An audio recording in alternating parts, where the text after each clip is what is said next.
It's such an amazing thing to watch what happens between 10:40 and 10:46. This room changes from being partially full to very full and very social at the door. So have a seat.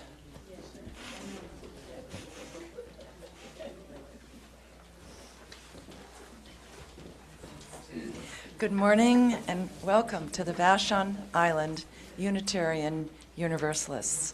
My name is Beth White and I will be your service leader today. If you're visiting, please participate as you feel comfortable. You're invited to stay and introduce yourself for coffee later on. Our congregation is committed to individual freedom of belief, welcomes diversity, seeks to promote a sense of community, and fosters religion, which enriches the spirit. We are a mostly lay-led community, strengthened and enriched by weaving together the volunteer contributions of members and friends. We are guided and supported by our part-time minister, Reverend Florence Kaplow, who is here the second Saturday and Sundays of our months. As we begin the service, I invite you to uncross your legs and put your feet on the ground and take a moment to be fully present in a quiet, self-contained way. Close your eyes if you feel comfortable and take a few slow, deep breaths. Exhaling a little bit longer than your inhale, allowing your body to fully relax.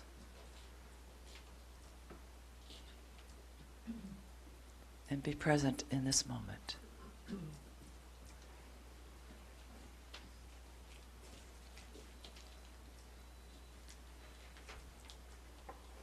Thank you. Our land acknowledgement words have been given to us by the Puyallup tribe. We acknowledge that we are on the traditional homelands of the Swabash Coast Salish Native people. Puyallup tribe have lived on and stewarded these lands since the beginning of time and continue to do so today. We recognize that this land acknowledgement is one very small step, but important toward allyship and we commit to uplifting the voices, experiences, and histories of the indigenous people of this land and beyond. And again, let's have a moment of silence in honoring the tribe.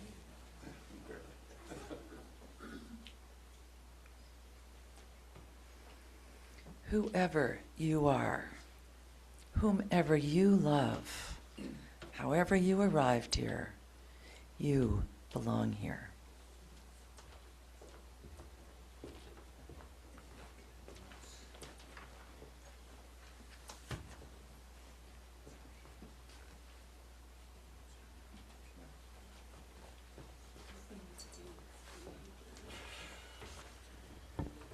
Good morning. Good morning. Our chalice reading this morning is by Alexis Engelbrecht. Welcome to this community of seekers, of questioners, and of those open to the revelation that comes from experiences with one another and the spirit of life. May we remember that while we have some answers, we don't have all the answers. While we know some things, we don't know everything. And while we have lived, others have experiences very different from our own. Welcome to this community full of questions and possibilities.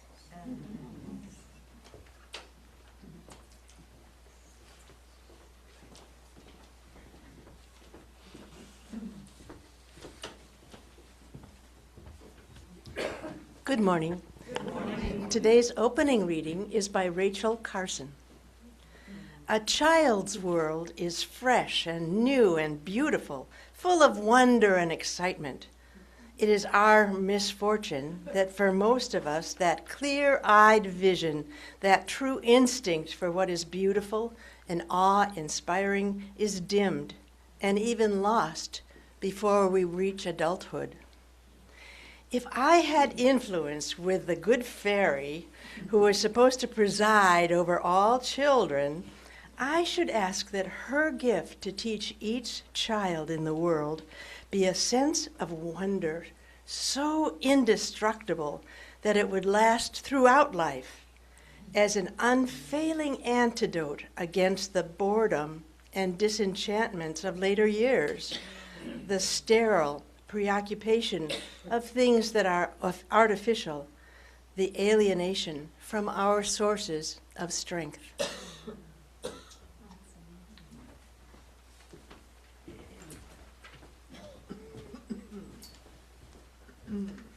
Good morning. I'm Roger. I don't have my name tag on, but I'm wanted to share a time for all ages, and I don't think we have any young ones to come sit on the floor up here, but you're welcome to if you want.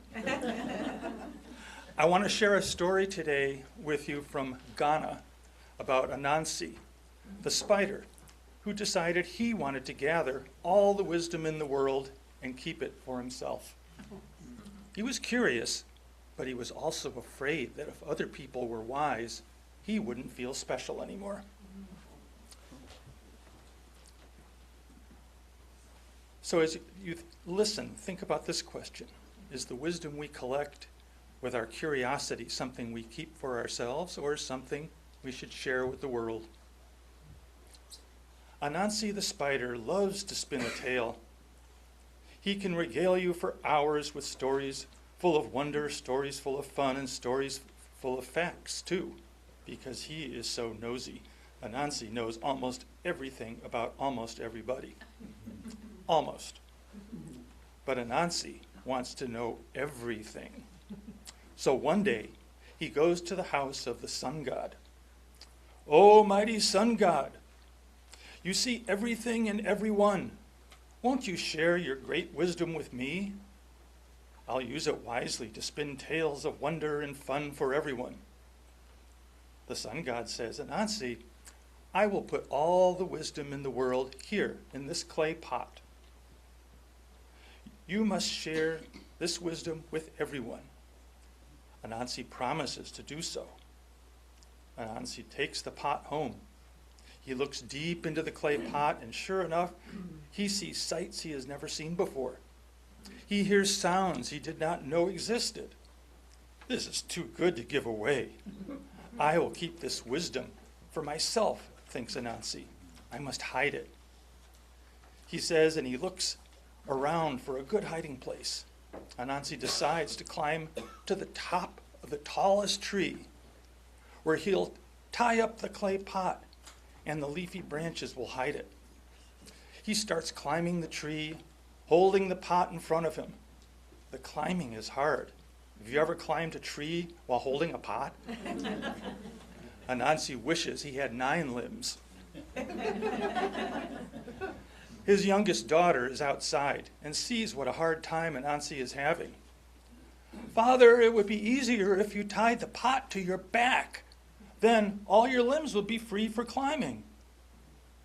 Do you think Anansi is happy to get good advice from his daughter? Think again.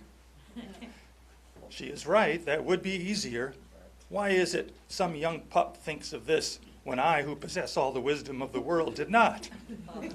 Anansi gets so angry that he throws the pot to the ground. All the wisdom in the world comes flowing out of the pot. Some falls here, some falls there. No one gets all the wisdom, but everyone gets some wisdom. This is why, even today, wisdom is everywhere. If you listen to the stories spun from storytellers all around the world, you will hear it.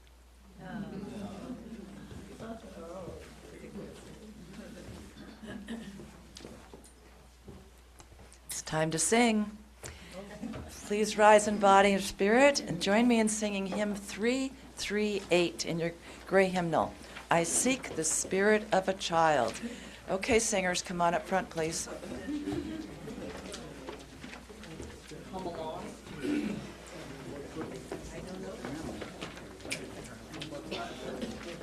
So we're ready? Okay. 1, 2, 3. 1, 2, 3. 1, 2, 3. 1, 2. I seek the spirit of a child, the child who meets life naturally, the child who sings the world alive and greets the morning sun with glee. Children are real beyond all art. May I see joys that give to our hearts. I seek the freedom of a child who loves instinctively, who lights our day with just a smile and shines the light on all we see. Children are real beyond all fears. May I see joys that give to our tears. I seek the wonder of a child who sees delightfully the clouds in clouds, the golden sun, imaginations true and free. Children are real beyond our lives. May I see faces that give to our eyes.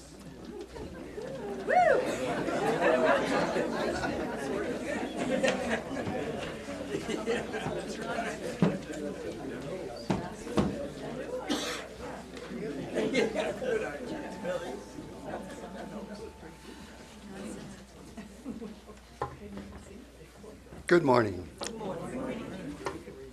Curiosity's Path to Discovering Happiness. A quote by Julia Cameron. And when we have the grace to be a beginner, we have the beginner's humility and openness to exploration. Exploration leads to accomplishments. The beginning, though, can be very scary.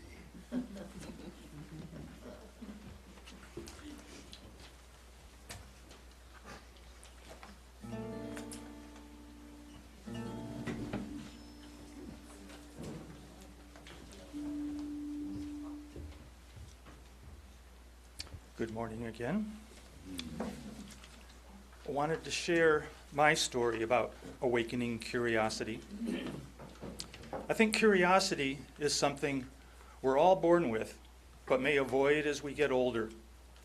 After all, someone came up with the saying, curiosity killed the cat, and someone wrote about Pandora's box, too.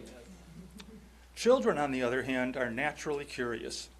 It helps us learn and grow until we maybe become fearful of ideas that are not familiar to us. Children don't generally need curiosity awakened, though they may need a caring adult to prevent them from sticking a fork in a light socket or to avoid other dangers. Somehow, as adults, we may think we have it all, have seen it all, and have things figured out. But I think awakening that curiosity can allow us to grow at any age. As a child, my family took vacations, 4 or 5 weeks of planned fishing trips. While I enjoyed fishing, I had the most fun when left to my own devices to search the docks and shorelines for interesting stuff, crayfish, leeches, cool rocks, or whatever. One year, we went to South Dakota instead of our usual trips to Ontario and Quebec. I was really taken with the new environment, a prairie that had cacti and oceans of hills that went on forever. In the middle of this was the Missouri River, which had been dammed to form Lake Oahe. I was intrigued by the history and wondered what it all looked like in the past. I was especially curious about Native Americans who once called this home. Then I learned that the flooding of the Missouri River to make the reservoir washed out artifacts that one could find along some of the shoreline. Now I was on a mission. I found what appeared to be some beads made from clay. I had my parents let me out of the boat when I would spot an interesting hillside where the water eroded and search the gravel to find small shards of pottery and more beads. I returned to camp and shared what I had found with a 12-year-old girl who was spending her days fishing along the shore with her parents. My decades-long odyssey began when she came back to camp with a human skull. They had found it rolling along in the water. Over the next couple days, she found 2 more and apparently full skeletons in the sand. She gave me 2 of the skulls. I was amazed and wondered who these people had been. Nearby, my parents learned there was an archaeological dig from the University of Missouri. We went to visit and brought the skulls to be examined. The archaeologist said that due to the clustered gravesite, these were likely Arikara Indians who had been decimated by smallpox and buried in mass graves. I learned that these skulls were from a girl around 16 years old when she died, and a man who was likely in his mid-40s. These finds opened a curiosity in me about these people, but also about history and prehistory. I learned more about Native Americans and Native American spirituality over the next couple decades. I also read about Native Americans reclaiming the remains of their ancestors. I was in my early 30s when I decided to reach out to the Natural History Museum in Cleveland, near where I lived. They put me in touch with a professor of archaeology at the University of South Dakota in Vermilion. He made contact with Jan Bearshield, who lived on the Wounded Knee Reservation. This led to me being invited to the Bigfoot Sundance. Chief Bigfoot, also known as Spotted Elk, was a respected Lakota leader recognized for diplomacy and peace efforts. But he was killed in 1890 along with 250 of his people in the Wounded Knee Massacre. So in June of 1993, I headed off with my then 10-year-old son Nathan to South Dakota. We stopped first in Vermilion to meet the professor I had corresponded with. I had sent the skulls to him to be transferred and given a proper burial by Jan Bearshield. I learned at this point that Jan had split up with her husband, Jerry Bearshield, but we still headed out to Wounded Knee with a name but no exact address for where to go. We took a state highway rather than I-90 and viewed the rural hills of Prairie as we drove across the state. I found the nearest campground was just over the border into Nebraska, where we spent the first night. I searched the radio dial, where I was used to finding public radio. What I found instead was Keeley radio, the announcer speaking in Lakota, the music all tribal. Wow. I felt like I was in another world. The next morning we drove to Wounded Knee. Not knowing exactly where to go, we headed to the Wounded Knee Memorial Site and Cemetery. There we met an obviously intoxicated man who gave us directions to follow a small dirt road to Jerry Bearshield's home. Jerry was probably in his 30s, but very thin and had a kyphotic posture. He knew who I was from the contact with Jan. I think he and his friends were somewhat distrustful, but he pointed out a place we could set up our tent that was within view of his house. Outside, they had a fresh buffalo hide stretched on the ground. The next couple days, they were preparing for the Sundance. Jerry's uncle, Zach Bearshield, was the spiritual leader for the Sundance. I was introduced to him, but told first I had to make a tobacco offering. I also needed an interpreter. Zach was apparently kept hidden from white authorities when growing up and spoke only rudimentary English. He and most of the people around us spoke mostly Lakota. I learned that Jerry and some others there were shaman. They spoke of vision quests and other visions.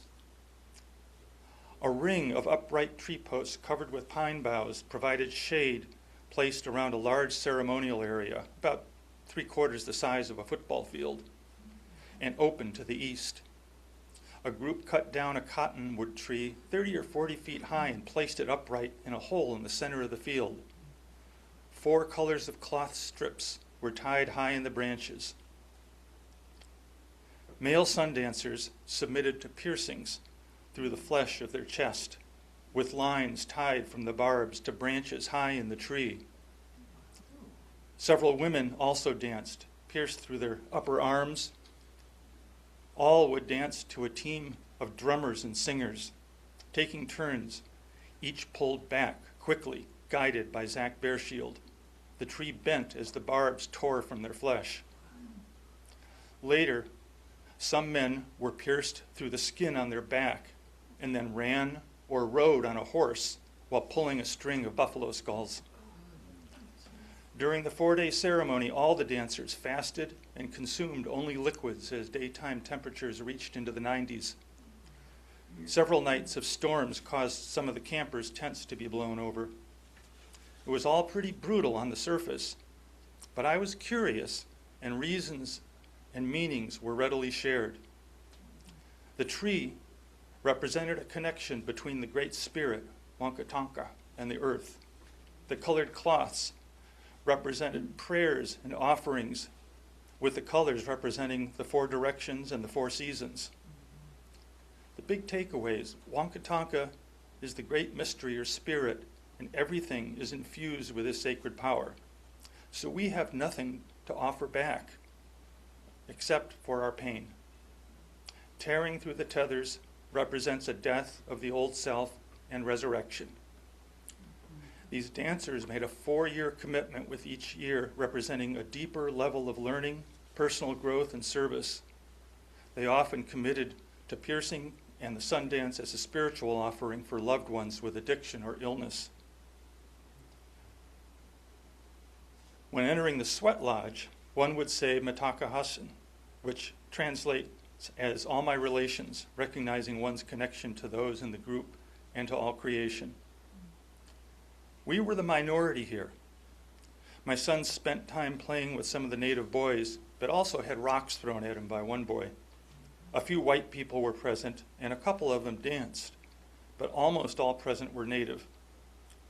Some people had traveled great distances to attend. The word wasishu could be heard periodically, the Lakota word for whites, apparently also understood as fat taker or greedy person. Mostly, I felt we were welcomed. I was invited to be a firekeeper. which I learned technically made me a Sundancer. The ceremonial fire had to burn day and night for 4 days. Rocks were heated in the fire and used for the sweat lodge ceremonies. This occurred every morning and again at the end of the day for the purpose of purification. The sweat lodge ceremonies differed depending on who was present, men and women in separate sweat lodges. A kind older man who went by Shorty supervised the firekeepers. He would appear wrapped in a blanket at any hour of the night and greeted us at 2 a.m. with a friendly, "Good afternoon." Shorty ran one sweat lodge I attended. It was peaceful. One I attended later included drummers and dancers and was a furious display of loud singing and heat that forced me to the dirt floor covered in sage as I struggled to breathe. On the last day of the Sundance was the giveaway. People presented Zach Bearshield with gifts all year, which he saved for this occasion. A Lakota leader lived in poverty, even compared to others on the Pine Ridge Reservation. What a leader has is given away to help his people. And this was done with a display of respect from those receiving gifts and all attending. My childhood curiosity led me on an odyssey I never would have imagined otherwise. My son and I experienced a different world and another culture where we were the outsiders. Awakening our curiosity can lead us to a richer life and a deeper understanding of how others may see the world and how they may see us.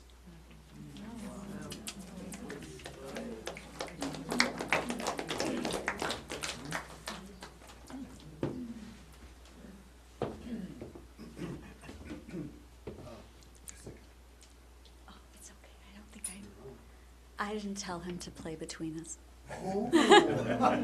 Sorry, it's okay.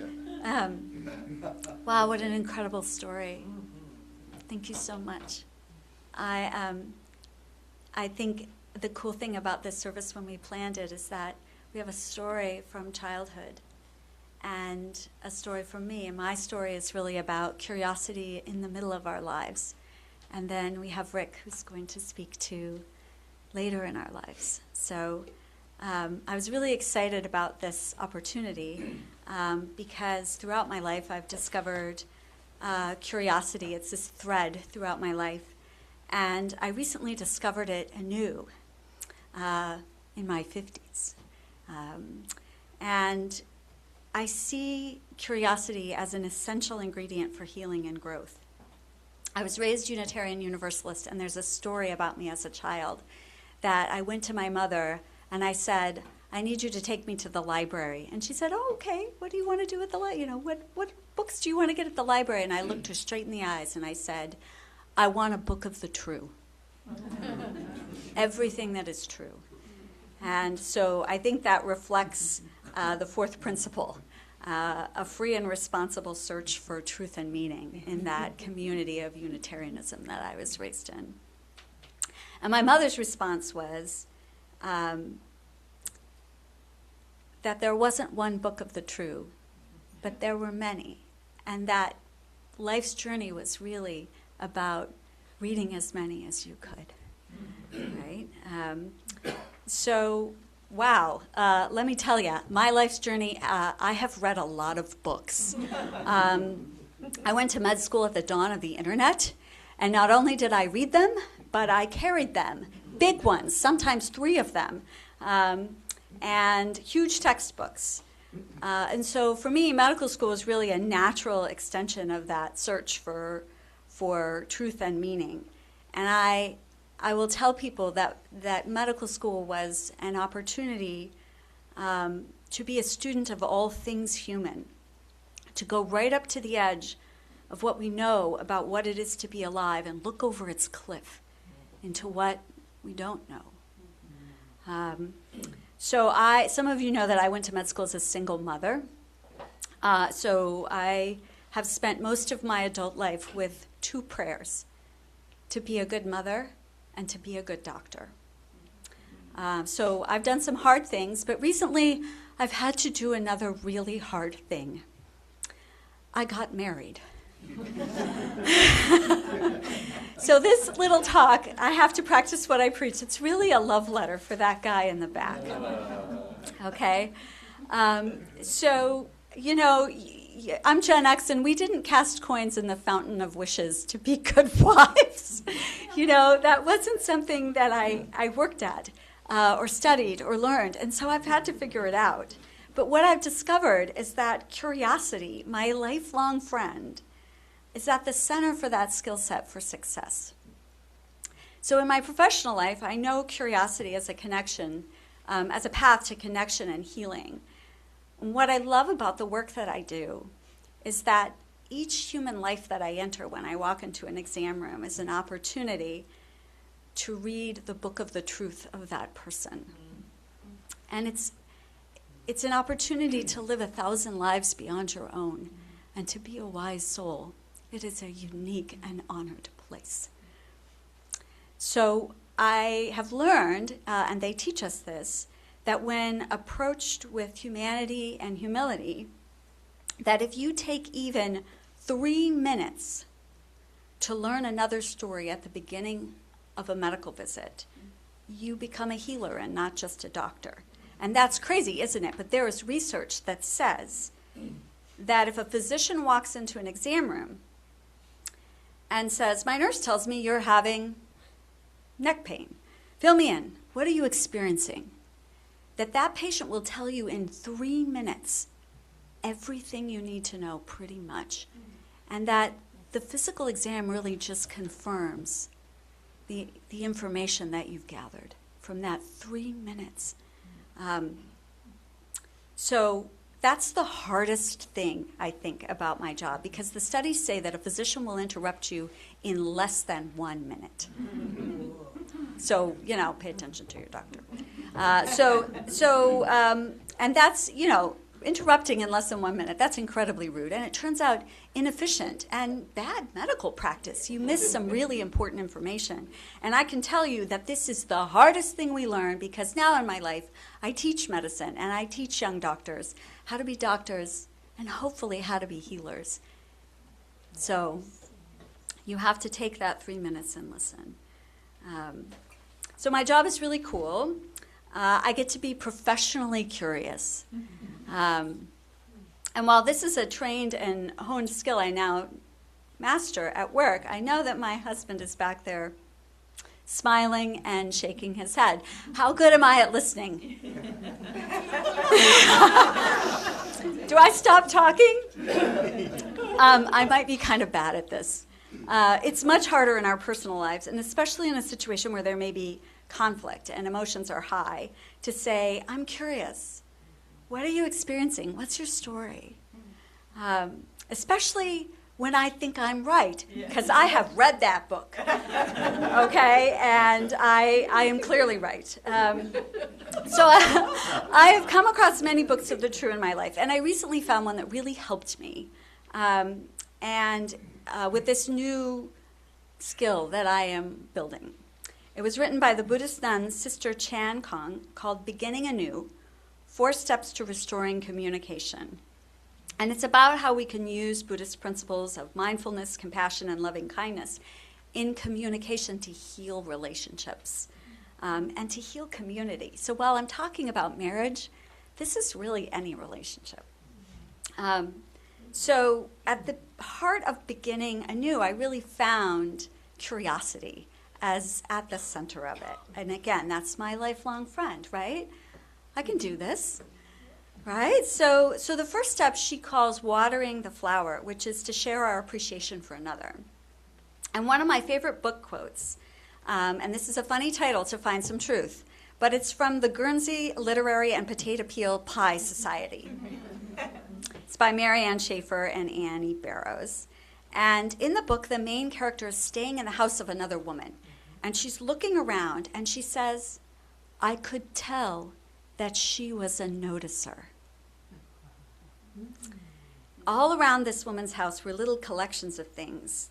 Beach rocks on the windowsill, feathers, driftwood on the bookshelf, a bird's nest. And I love this, to be a noticer. So it's that mindful practice of being curiously awake and noticing. And it's an essential skill for physicians. Part of the physical exam, part of being a good diagnostician. So I get to be a professional noticer too, which is really cool. So the first step in healing a relationship is to be a noticer and to be curious, a curious witness to the other. What is it about them that you notice and love and appreciate? The second step is expressing regret, one of self-curiosity. What did I do unskillfully and not notice? This is the hard part for me. I am trained to never be wrong. Okay? So to be wrong can be fatal, and so this is really rough. But the good news is, and the bad news, is that because of this training, I do know exactly and excruciatingly what I did wrong. And in medicine, we call it a postmortem, where we look back at a case and we see, what did we do wrong? What could we have done? What did we miss? And so our training includes this ethical and rigorous self-reflection.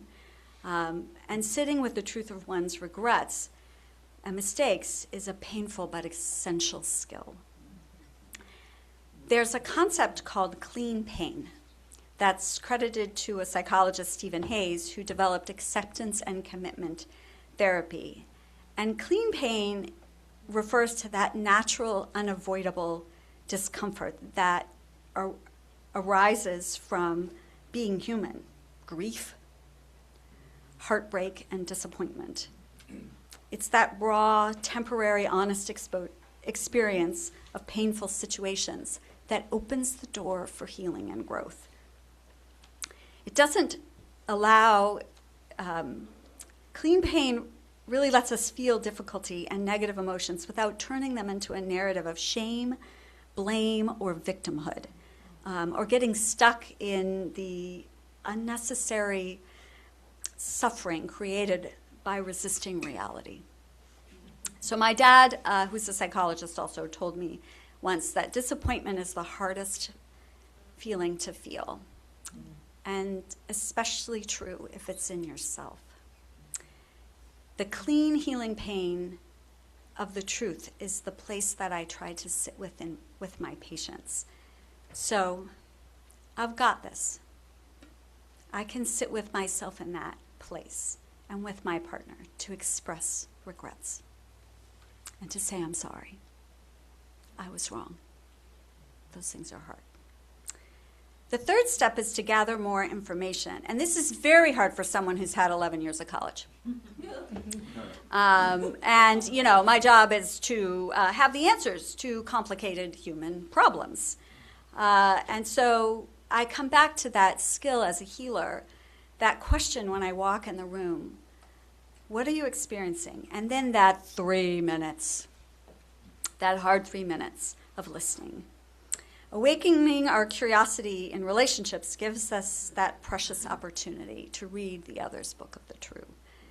And that's especially beautiful when it's done with the person who chose you to be your most intimate witness and that you have chosen to be yours. So the fourth step is expressing anger or hurt. And an angry list of what someone did wrong is really the easy part for me. You know. But Sister Kong says expressing hurt and anger is the most critical step to be done skillfully. And it involves delayed gratification and some emotional self-regulation. We have to wait until we're not hungry, angry, or overtired. So I have to sit down and slow down and listen to the story in my head. What is the story that I'm telling myself about what the truth is? And follow its curious thread to its origin. What is it about me, my family of origin, what I've experienced that generates this story of what this conflict means? And I have to read my own book honestly, rather than read yours and proclaim my book is the truth. So in Sister Kong's process, each person takes turns doing this. And reflecting with curiosity and reconnecting with curiosity has really been a revelation for me in my marriage and in all my relationships. I've accepted that conflict is truth and an incredible opportunity for healing and the pathway to become a wise soul. By awakening curiosity in my relationships, conflict becomes a pathway to learn about what is true, about being human, and to bear witness to it. What I have come to and what keeps us married is that perpetual process of beginning anew, being practiced at what the marriage psychologists John and Julie Gottman call repair work. Curiosity is the secret sauce in that work. Thank you.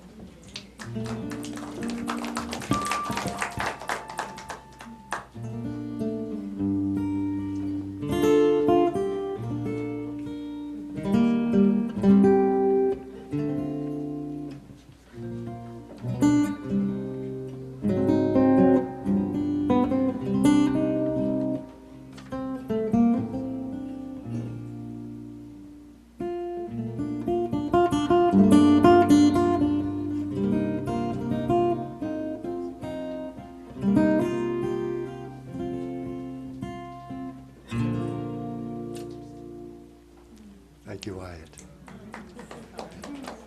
So, yes, curiosity's path to discovering happiness.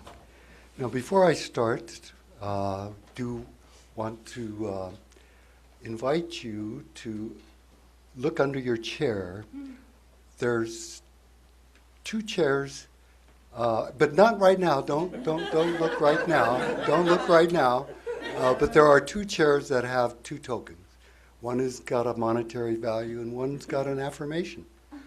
And when these 2 people happen to open up their envelopes that are under their seat, they can decide if they want to keep their token or trade. So that's for later. So, a quote by Julia Cameron. And when we have the grace to be a beginner, we have the beginner's humility and openness to exploration. Exploration leads to accomplishment. The beginning, though, can be scary, a very scary step. So, many of you have seen, like the musician where he comes up to somebody and has a quarter and they present it and then they switch hands and then go behind your ear and then they present the coin from behind your ear. Now, as a kid, I was going, how did that musician do that? It was mystery. It was magic.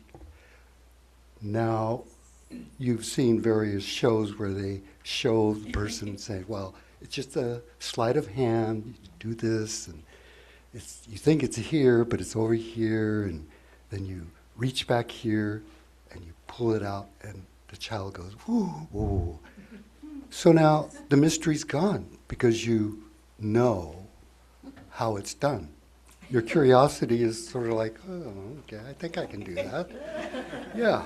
So, the beginner's mind. Quote by Shinru Suzuki. In the beginner's mind, there are many possibilities, but in the expert, there are few.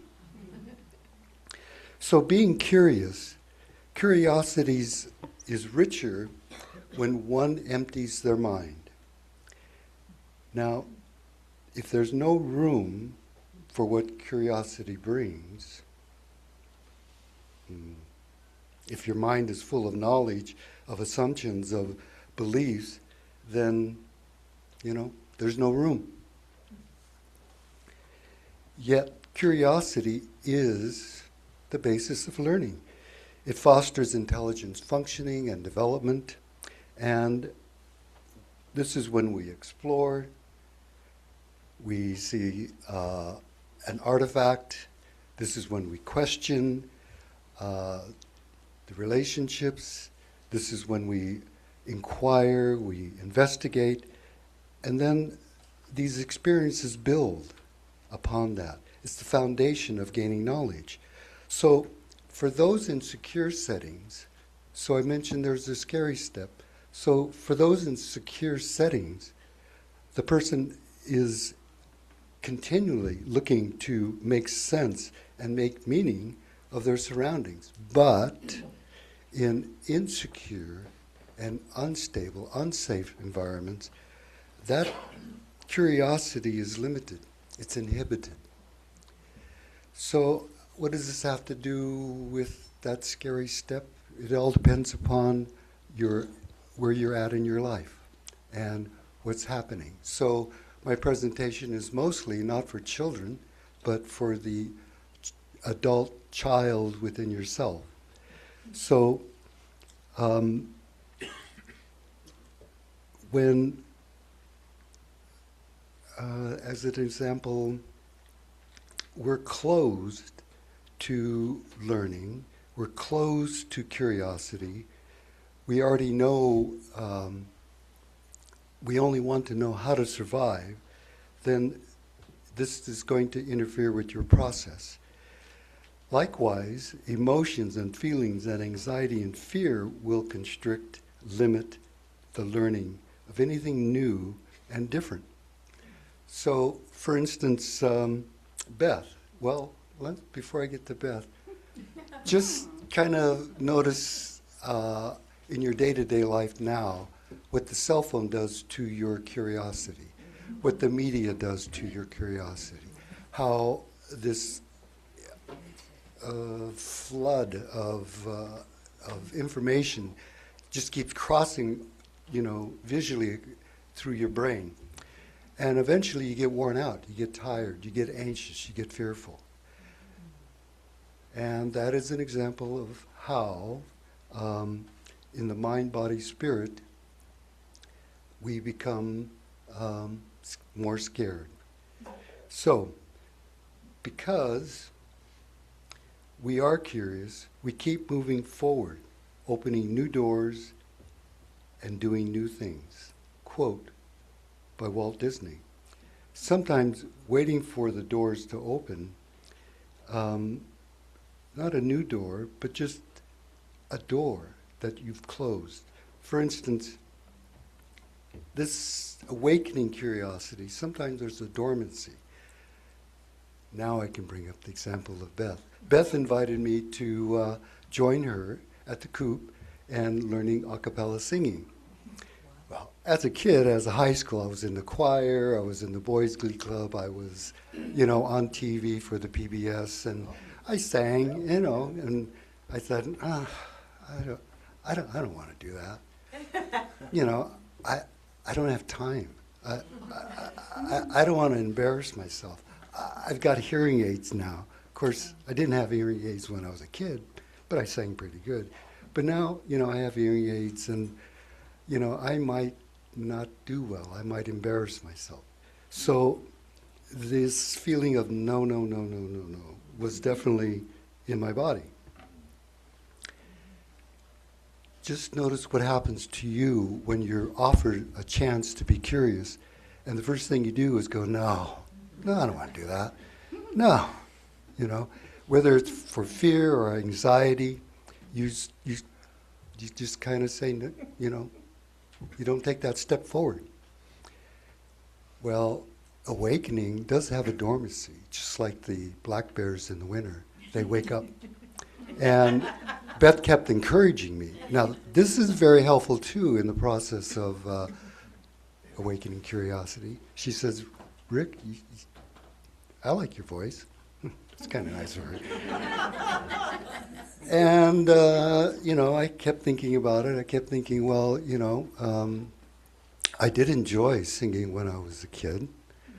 And Amy talks about how it's going to help you as you get older, that it, there's something about music and brain, and that's been studied, and it's just the way that the brain and the neurons and the synapses all sort of light up, and just that feeling of elation. So I said yes 4 weeks ago. And I've been enjoying myself. I said yes to it. So just notice, I'll take a 10-second thing. what happens to you physically when you're given an opportunity, and immediately your brain goes no. But on the other hand, when you take a breath and you say yes, just notice what your body does.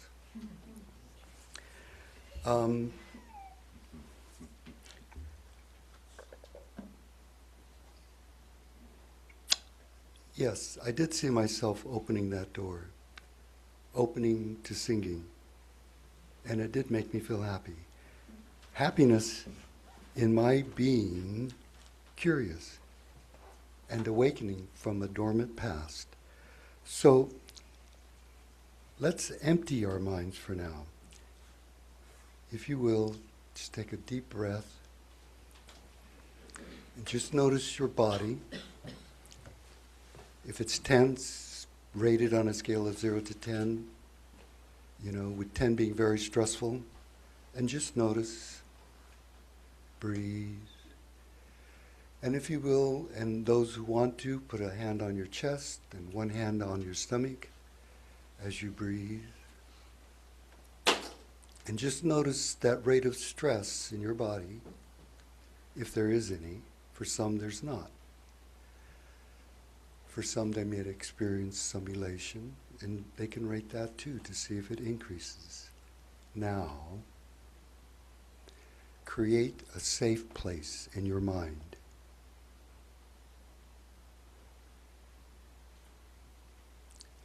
Create that place where you were when you were 6 years old, watching the tadpoles swimming in the muddy pool with a little stick and not harming them, but wondering, wow, look at them move. Create your own safe place. And just notice.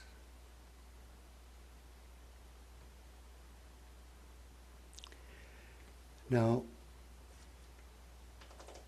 if you can see yourself feeling curious, if you can see yourself venturing down a path to your happiness, in the safe place, you're playing. As a child, you play.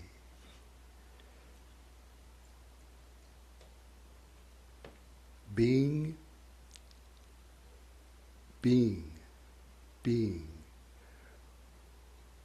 When fixated on the need to have something to show to your efforts, we often deny curiosity. Julia Cameron. And so, as you can see yourself being curious now in your creative safe place, and you're choosing a path to go down, notice the satisfaction of your curiosity as being one of your greatest sources of happiness. A quote by Linus Pauling.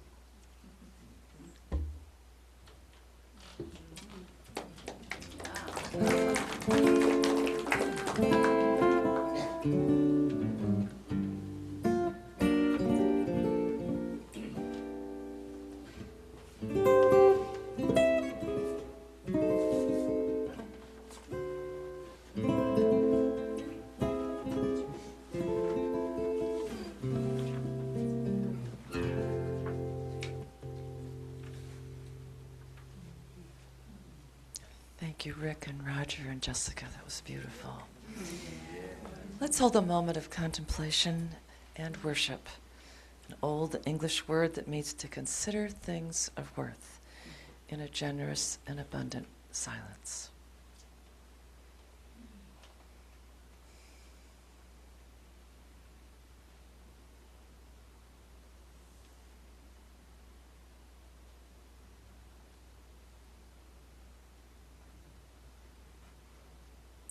Time to sing.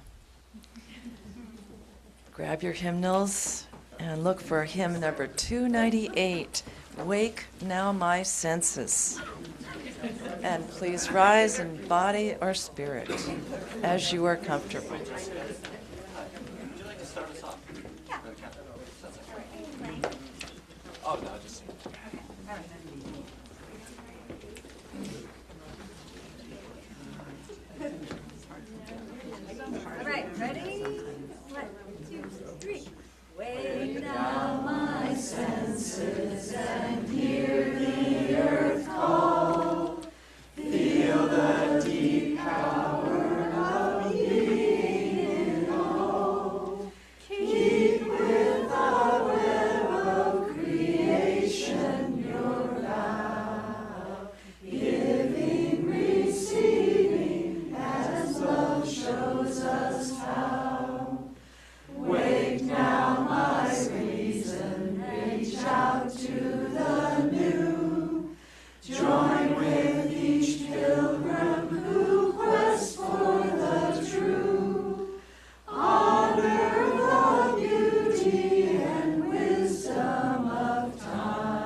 right, you guys. We were good.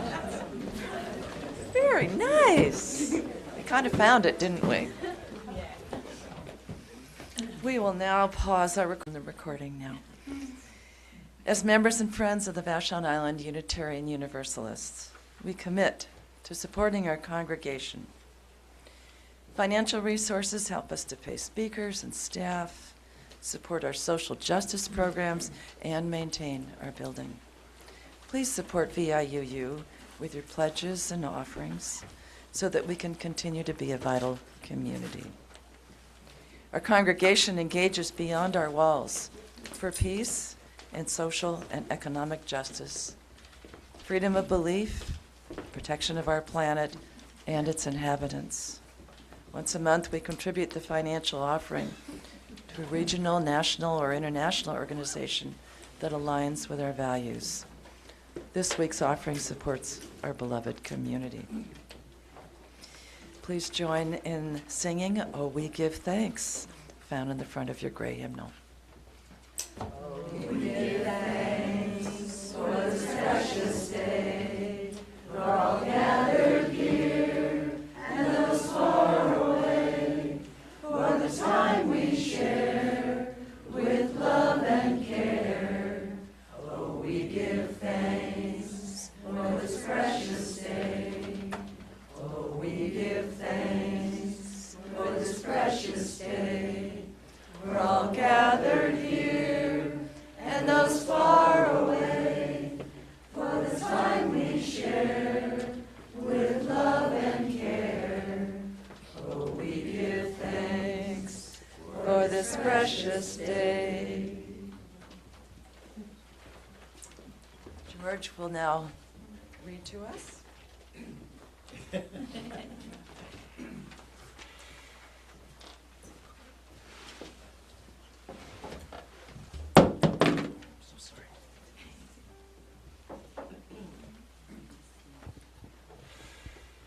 Testing. Today's closing reading is a quote from Melanie Gamble. Being curious means asking why before assuming. It means seeking to understand someone's story rather than making assumptions based on what we see on the surface.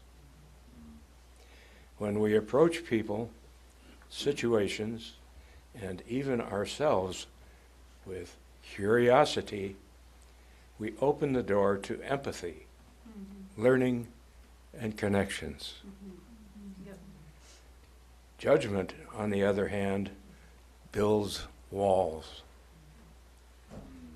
It limits our ability to grow, to appreciate diverse perspectives, and to create space for dialogue and understanding.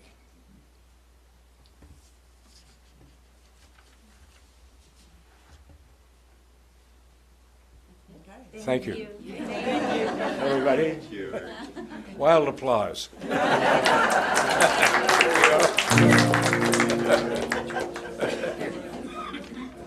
Sheila Brown, there she is.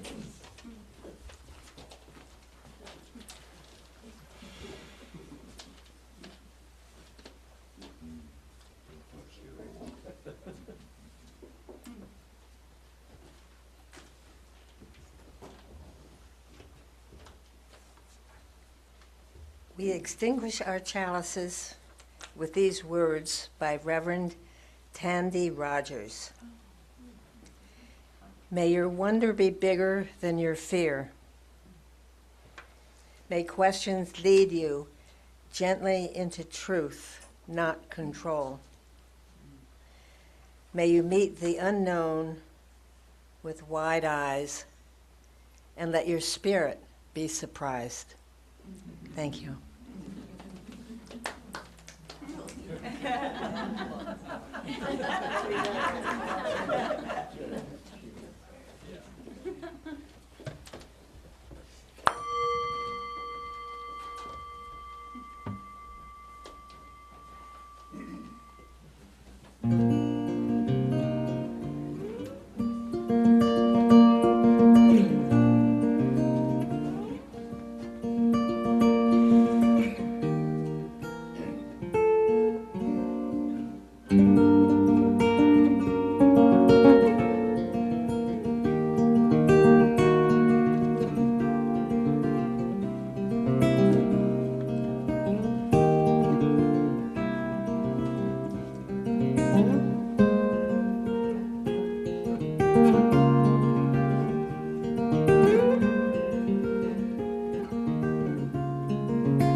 right, that was beautiful.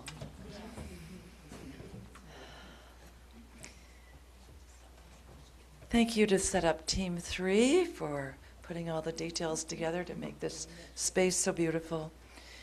To Runa, our tech person. To Wyatt Bates for beautiful music. For Nancy Lewis Williams, Ann Lewis, George Lewis, Sheila Brown, Roger Kuntz, Jessica Wesch, Rick Maroya, for participating and creating this beautiful service today. If you have an announcement to share related to a VIUU activity, please come up and form a line on the side of the sanctuary.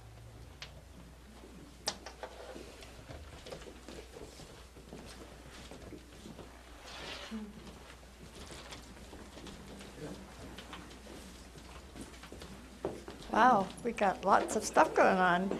I want to remind everyone that the women's group meets Wednesday, this coming Wednesday, 6 o'clock at my house. There's a sign-in sheet there if you want to sign in.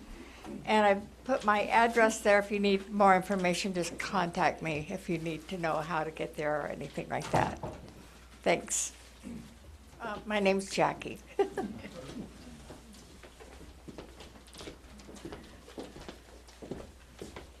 Morning, I'm Jean. I brought some postcards for the postcard writers for this Get Out the Vote for Michigan. There's a few packs over there.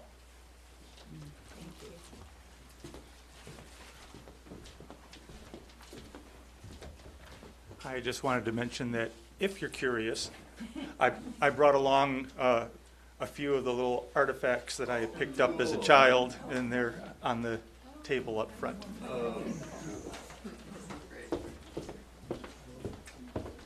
Hi, I'm Jessica, and I have the annual report from our finance committee that Gary put together and brought in, and he wanted to make sure that everyone had a chance to read it and see it, and so I'm going to hand it out to everyone.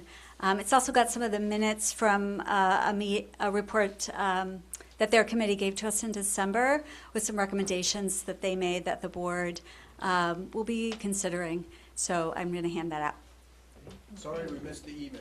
Yeah, it wasn't in the email, and I think it was just really important that Gary wanted to make sure everybody got an opportunity to see it, because I think that's really, really important. So I've got it. I'll hand it out. Thank you.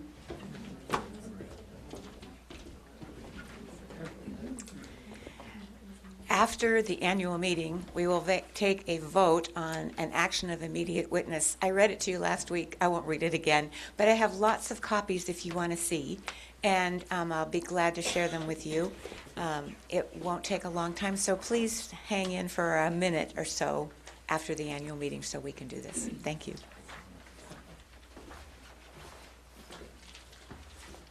Okay, and Kate, your secretary, we did have 2 different sign-ins today, so I've got about 3 of you who have not yet signed in the official attendance for members only for the annual meeting. So I need that. That's part of our record of who is here and voting and participating in the annual meeting. We're going to take a 5-minute break and then go ahead and start the meeting. So go do whatever you need to do once we sing ourselves out. When Beth releases you, you may have a 5-minute break and then come back. Only members can vote, of course. Non-members, visitors, friends are welcome to listen, but don't vote. It'll make it confusing for us to count. Thank you. I have 2 announcements. The first is I'm looking for somebody to organize circle dinners for the summer. So if you're interested, please let me know. And the other is, wasn't this an amazing service that came from a group that came together and created one beautiful service? And you could do that. I just felt like the experience was so heartfelt and personal and intimate, and it was lovely. And I know that you all have your stories and your minds and your hearts. So once again, there's a sign-up sheet. It's growing. It's very exciting. The sign-up sheet is growing. And to sign up doesn't mean you have to be with those people. It just means you're interested. So consider it after this beautiful, beautiful service. So, as you know, 5-minute break, very brief, but first let's sing ourselves out.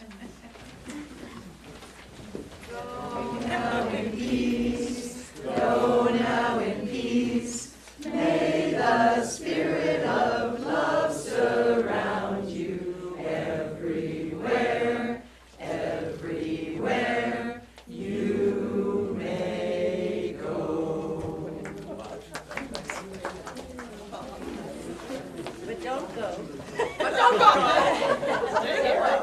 Stay here and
Thank you very much for sharing.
Oh, fantastic. Have fun. See ya.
We're going to move to the back,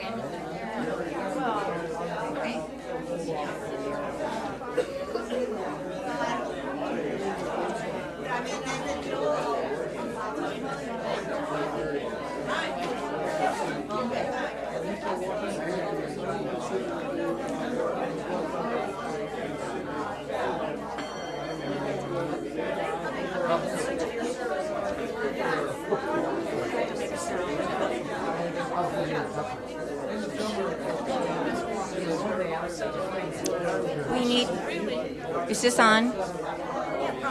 Is this on? People hear me? We need to start gathering.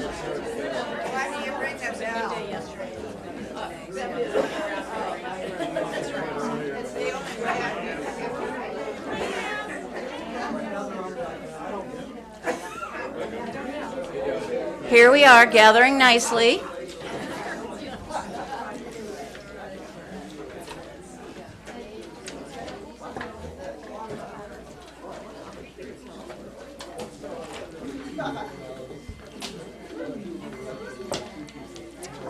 Hear that gentle bell? Ring. No, not me. I'm not doing it.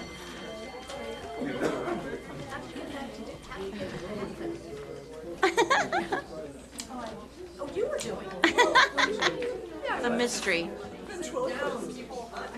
If everybody could take their seats, that would be lovely.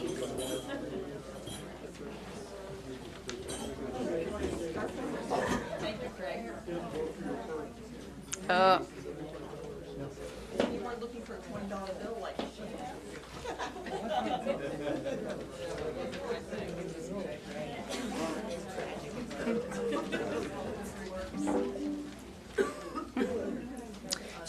So this year, the board made the decision at Reverend Caplow's suggestion that we separate the annual meeting from the service, so we not be the service, which was like, oh my goodness, what a great idea. So we did, and so thank goodness in the sense that that was the most wonderful service. Yeah, and if that doesn't make us like happy and proud to be UUs and to be here, I don't know what would. So thank you for that. Also, it makes it a little late, and thank you for your patience, because this is an important meeting, and we're going to do it, and then we're going to eat good food. I spent some time thinking before in the newsletter what I wanted to say about the annual meeting, so I'm just going to restate that, and then we're going to have a chalice lighting, and then we're going to do the quorum, and then we're going to keep going. So annual meetings, people tend to think of them as being like kind of boring and necessary, and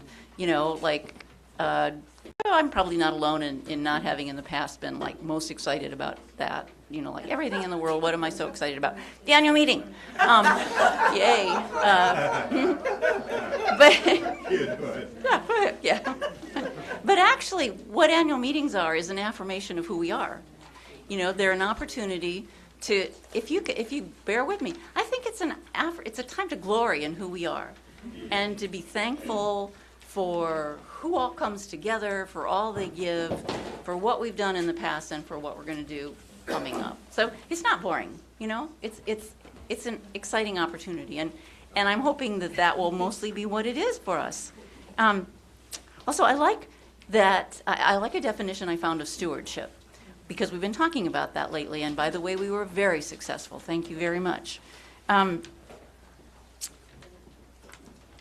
Okay, that is the careful and responsible management of something entrusted to one's care.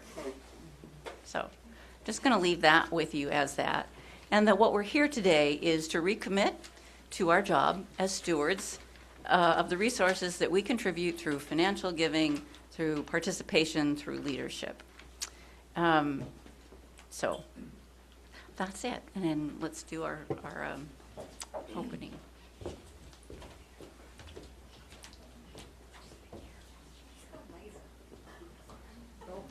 Anybody know where the lighter is? For matches, there's no matches. right there. Oh. And I think their matches are over here. Not up there. Are they in here? No. Matches. Okay, here we go. Here we go. I'm just going to light it this way. Here we go.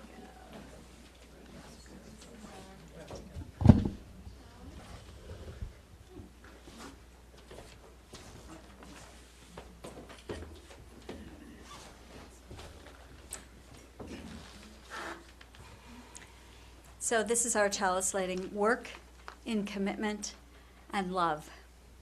As we light this chalice today, may it serve to give us clarity of purpose and illuminate our way as we set about doing the work of this congregation, in commitment, in cooperation, and in love. That was written by Viola Abbott.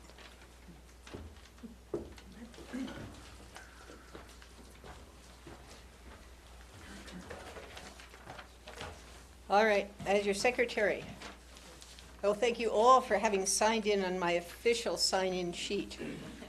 We have currently 66 official members, active members of VIUU. That means the quorum for ordinary business is 25%, which is 17 people have to vote or have to be present to have an official meeting. We have 61 members. We're good.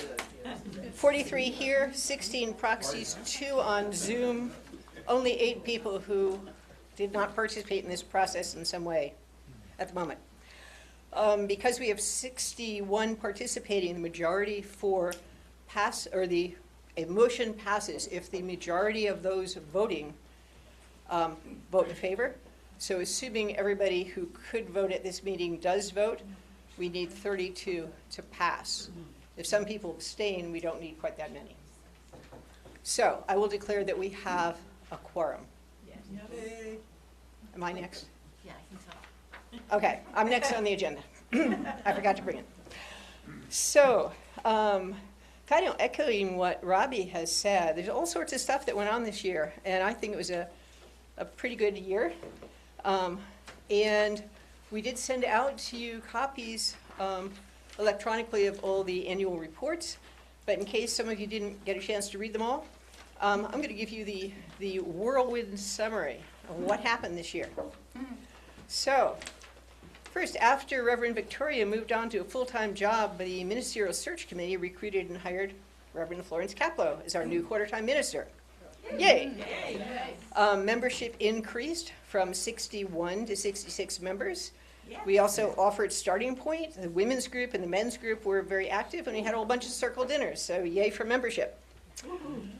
Hospitality continued to greet and feed us weekly with the help of at least 42 members and friends on 5 teams. Again, I love the level of participation that we have here. Sunday Service Committee, as usual, offered 40 Sunday services, or we will have by the end of the year.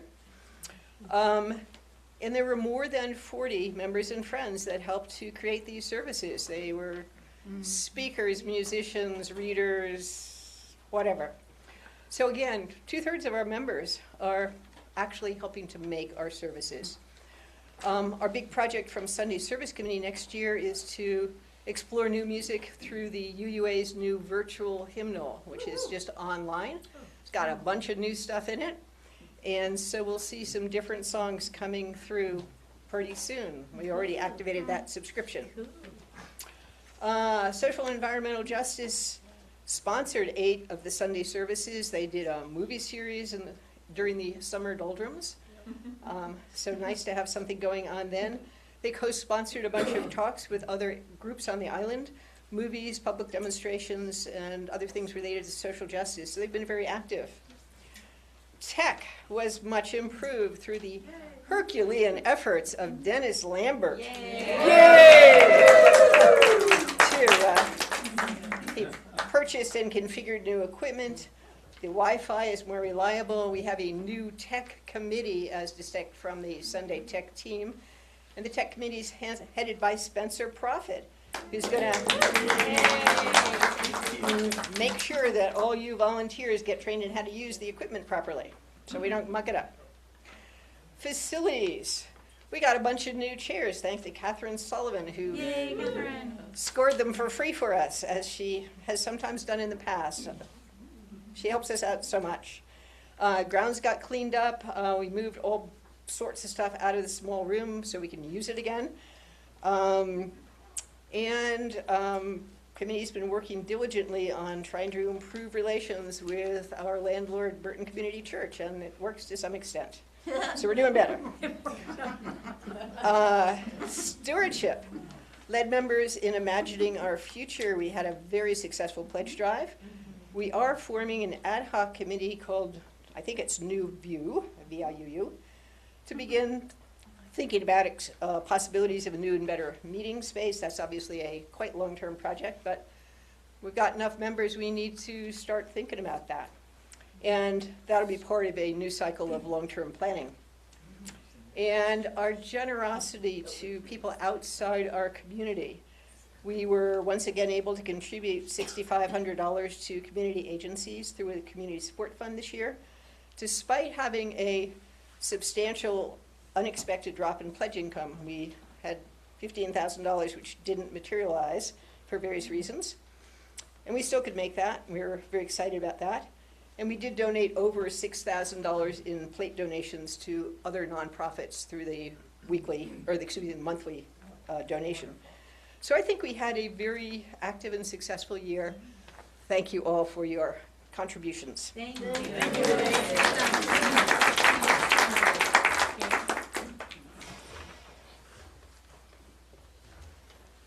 Oh, the nominating committee, I think, is our next thing up. Julia? We need to do the minutes too. And the minutes. Oh, the minutes. Oh, there we go. That's you again, right, Kate? We are really well organized on this. We actually, you would not believe how much time and effort has gone into it, but still. So, can minutes? you pull the minutes from last year? There actually were Do you want to start with the nominating committee then instead? So Julie is actually doing it, right? Okay. Good.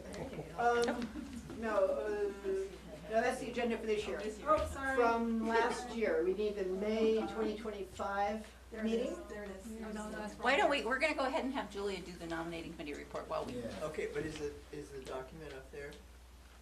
I didn't bring it. Document? No. No, we don't need that. There it is. Okay. That one? So, minutes from There it last is. May.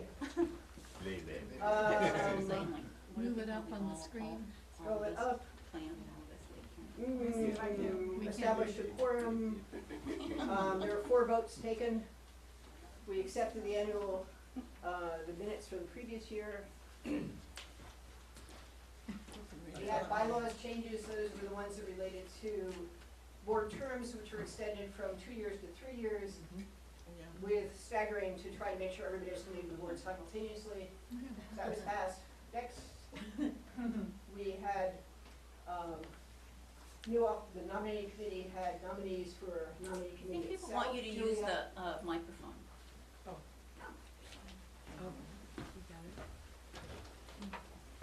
I get to be the one who doesn't do this right. This is our tech. See if the other one has one. Oh, here it is. Boom. Oh, she got it. Got it? Hey. I got it. Okay. Am I into it? Hello? Yes. Close. Close your mouth. Right. We elected Julia and Gary to the nominating committee and subsequently added, who? Ann? Ann. So we only had 2 at the end of this meeting. The board, this is confusing, but basically because we went to a 3-year term, we were saying Robbie was elected for a 2-year term, George was elected to vice president for a 3-year term, Kirk was elected to a new 2-year term, I was elected to a new 3-year term as secretary, and we had 2 members at large elected. Alex for 3 years, Marilee for 2 years, and Jessica was in the middle of a term. So she didn't need a vote last year. Next. Hold on. Trying to share on Zoom too, so hard to So that was all approved, and the budget was presented and was passed. And so that's basically what we did last year. So we need a motion to accept, it, and then we have discussion, and then we vote. Is that right? Yes. I move to accept the minutes as presented. Second. Any discussion of last year's minutes? Gary? There was some discussion of the need for an annual plan, and the minutes don't reflect that. It's late in the game, and it's a year later. It was nice to receive the minutes before this meeting. I wonder if with new technology, we couldn't distribute the minutes soon following this meeting by the same mechanism. Collect any additions or corrections, and then have this discussion be much more pro forma without the need for corrections. So I don't know what to say. Well, I think what we should, what we should do is finish this process, because there's a vote on the floor. Yeah. This is the time for questions. Discussion. Discussion. So Okay.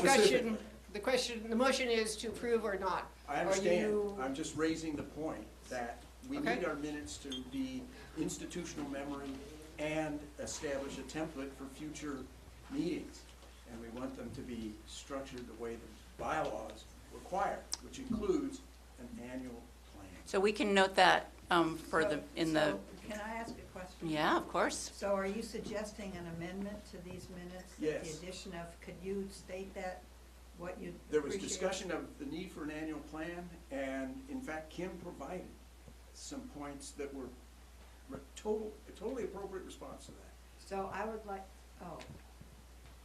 is it right at this point for me to? You may make a friendly amendment to amend the minutes as Gary is suggesting. And Gary, could you submit some wording to the secretary? We need the wording now so we can vote to accept the motion or not. Yeah, well, we can vote to approve the minutes as amended? But we aren't amending them What- until what we should know the wording wording. be for the amendment so it can be Minute, noted?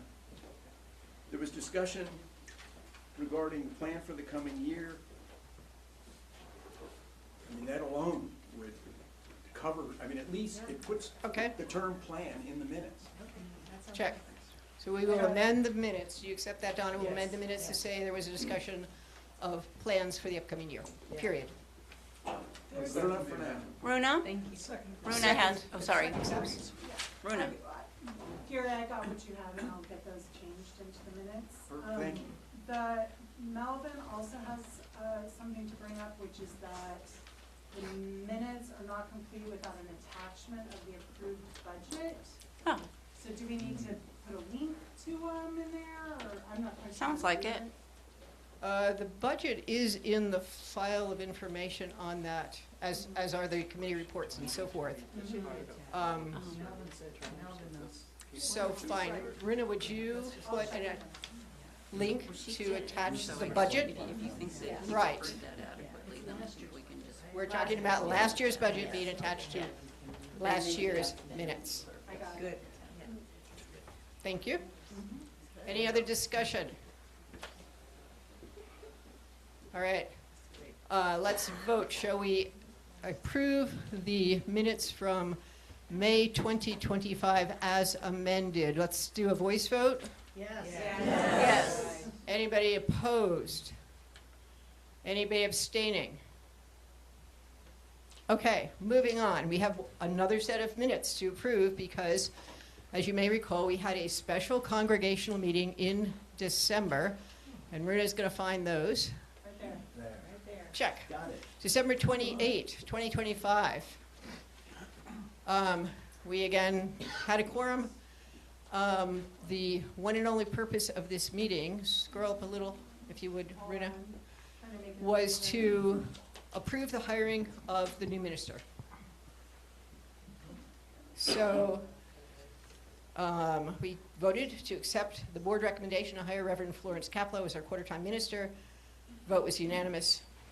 No other business. Meeting was adjourned. Move to accept. Second. Any discussion? Okay, let's have a voice vote to those in favor of accepting the minutes as written. Yes. Anyone opposed? Anyone abstaining? Okay, we did it.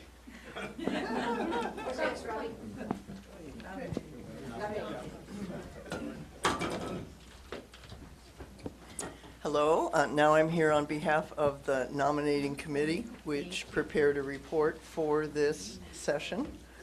I'm not going to list all of our board people, but we have 2 vacancies. When George Butler had to step down, and he has been replaced by Marilee Runyon, who has agreed to move from the member-at-large position to vice president. And that opened up the member-at-large position that she was in. So, to maintain the board at its current strength of 7 members, as requested by the board, there are today 2 positions to fill that we need to decide about. A member-at-large to fill Jessica's expiring position, and a member-at-large to replace Marilee.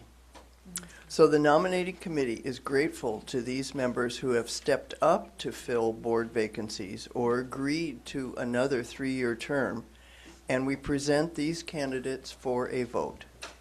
Jessica Wesh, who has agreed to serve another 3-year term, and new person, Maya Cyphers, has agreed to serve a 3-year term as at-large board member. Now, are there any nominations from the floor for these positions? Hearing none. Are we ready to vote on this recommendation from nominating committee? Yes. Can we, okay, if we vote on them both together then, since there's no... Move to approve the slate as submitted. Second. All right, any discussion? Voice vote, all in favor, say yes. Yes. Anybody? Well, you can say yes twice, Kirk. Anyone opposed? Anybody abstaining? Okay, so we have passed that with a unanimous vote. Thank you very much. Can I make a few more comments then? So, thank you for that election, and we now have a full board for the upcoming year. Good job. Hooray, hooray. So, just to help think ahead, June 2027, 1 year from now, brings an end to the term of 2 key board members, president and treasurer. Your nominating committee asks you, all of you in the room here, to consider how your skills could benefit our group by serving on the board. The nominating committee will also need 3 new members because our committee cycles off at the end of next year. So we welcome conversations about these prospects. And that's on behalf of myself, Ann Lewis, and Gary Preston, your nominating committee. Thank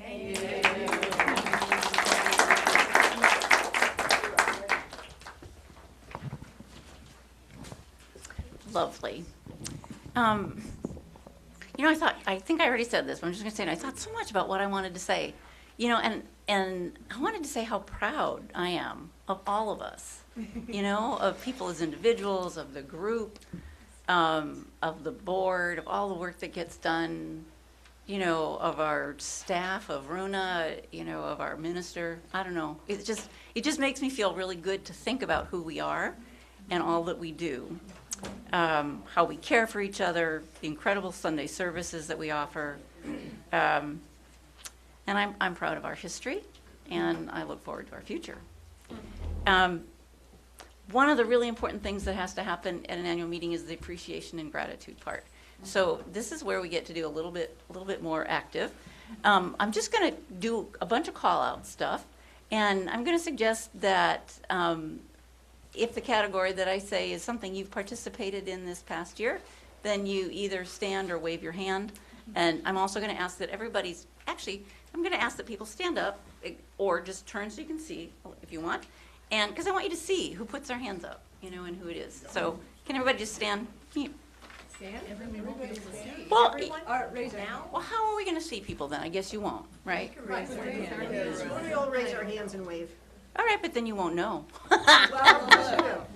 Oh, well, best laid plans. Who cares? All right, here we go. I just want to start out with Runa, who has been our administrator for a number of years and is amazing.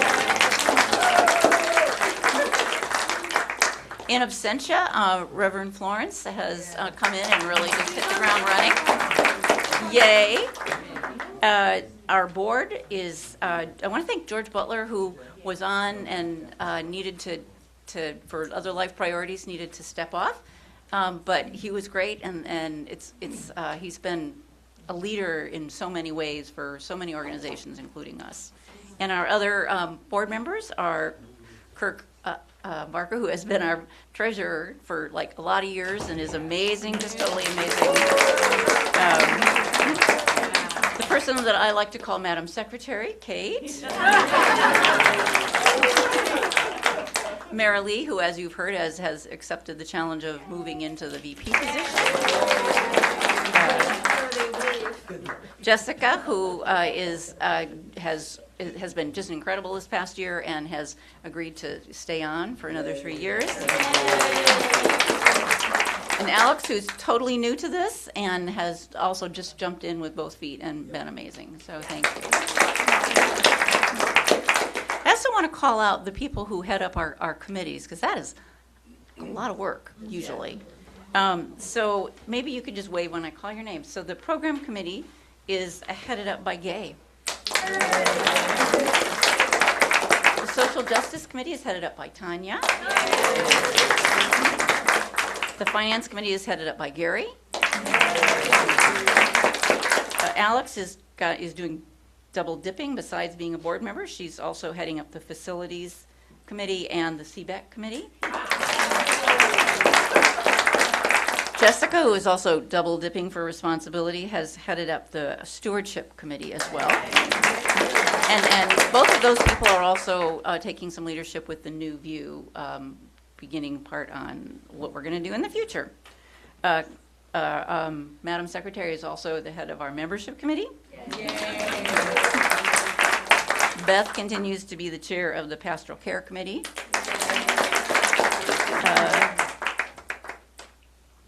Marilee stepped up to head what wasn't, it's not actually a formal committee, but the community support team for this year. And Earl and Marilee kind of split the hospitality, what do you want to call it, herding cats of that process. And Spencer hasn't been tried and true in his position yet, but he has valiantly agreed to step in as chair. So she mentioned already, Kate mentioned how many people have been involved in participating in a program in any way. And I just want everybody who has been part of a program in any way this year to just wave your hand. Whoa, that is so cool. That is just the coolest. All right. So I want to particularly call out Catherine, who really hates having attention called to herself, but for 6 years, Catherine had served as a tech person, which has not been an exactly easy or often rewarding experience, because it's very tense. So, God, thank you. It's a blessing that you were willing. Where are you? It's a blessing that you were willing to do that, and thank you. And you already heard this, but Dennis also stepped in this summer to really do a lot of work on putting our tech system together. I asked for some call-outs from the board, too, for other people and things that I might be forgetting, which I'm awfully afraid I'll forget, somebody important. But Maya got the women's group up and running again. And people have been very generous about hospitality for that. Jackie has been, Maya has been, and also Jules and Carmen. So thank you for that. The ministerial search team was a lot of work. And Madam Secretary and George and Beth and myself did that project. There's not only the choosing part, but also just the kind of the onboarding and the the job description and all that stuff. So for onboarding, we have to acknowledge Kirk. We do. Oh my God! Yeah, you bet. Jessica and Spencer and Ann, I think, were primarily the stewardship committee. Is that right? We all know that. You're going to hear more about that, but that was an incredible act, and Spencer's willingness to develop a whole specific program was pretty cool. Jessica also led us in the Hopes and Dreams workshop that we did. We've had a number of work parties that I know Jessica's been active in. I know Alex and Jim. I know Jonathan. I'm not sure who else, but I'm sure Nancy. All right, lots. So thank you. Those are amazing. And I know we've done some really good programming stuff. I know that Donna has been involved in, and also Beth, and I'm sure some other people that I'm forgetting. So just a call out from the floor. Anything that I'm just like forgetting, and something that needs to get called out that I didn't do, please. Wow. Beth did something on listening with. Yes. Kaplow, too. Yes, that's right. That was a really great workshop. Yes. Yep. And just the hospitality people. Oh, yeah. Yeah. So everybody who did that, that's true. Yeah. Flowers. Oh my God, our flowers, amazing. So amazing. Well, how about we give everybody a big hand?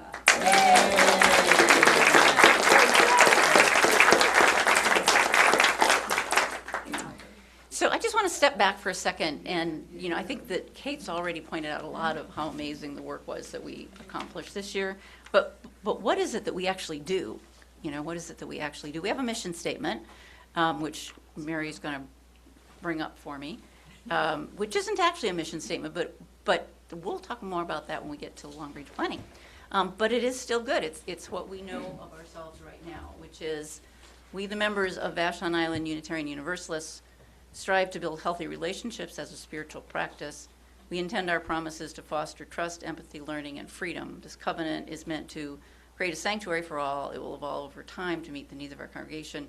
And there's also there's a piece of it that we say every month. This is a bad on all of us. We could not actually find the mission statement when we were looking for it like a half hour ago. But anyway. I don't think we have anything that has that label on it in truth. Yeah, in truth we have a don't. Purpose and Right. a couple other things. Right. I don't think we have a mission.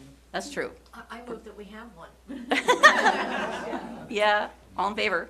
Okay, so here's what I think we do. We make possible the experience of belonging.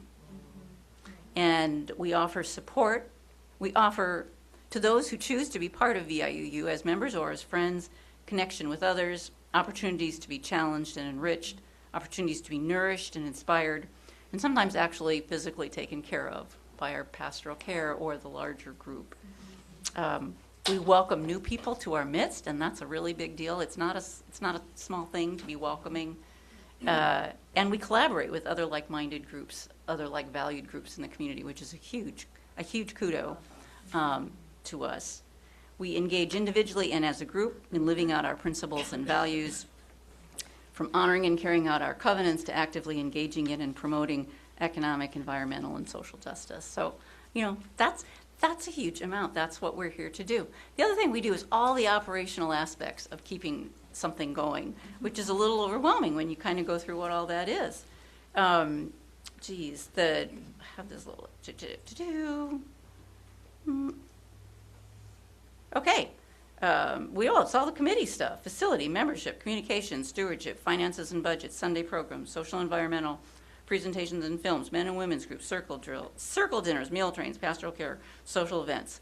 So what we do all that with a 10-hour-a-week staff person and a 10-hour-a-week minister.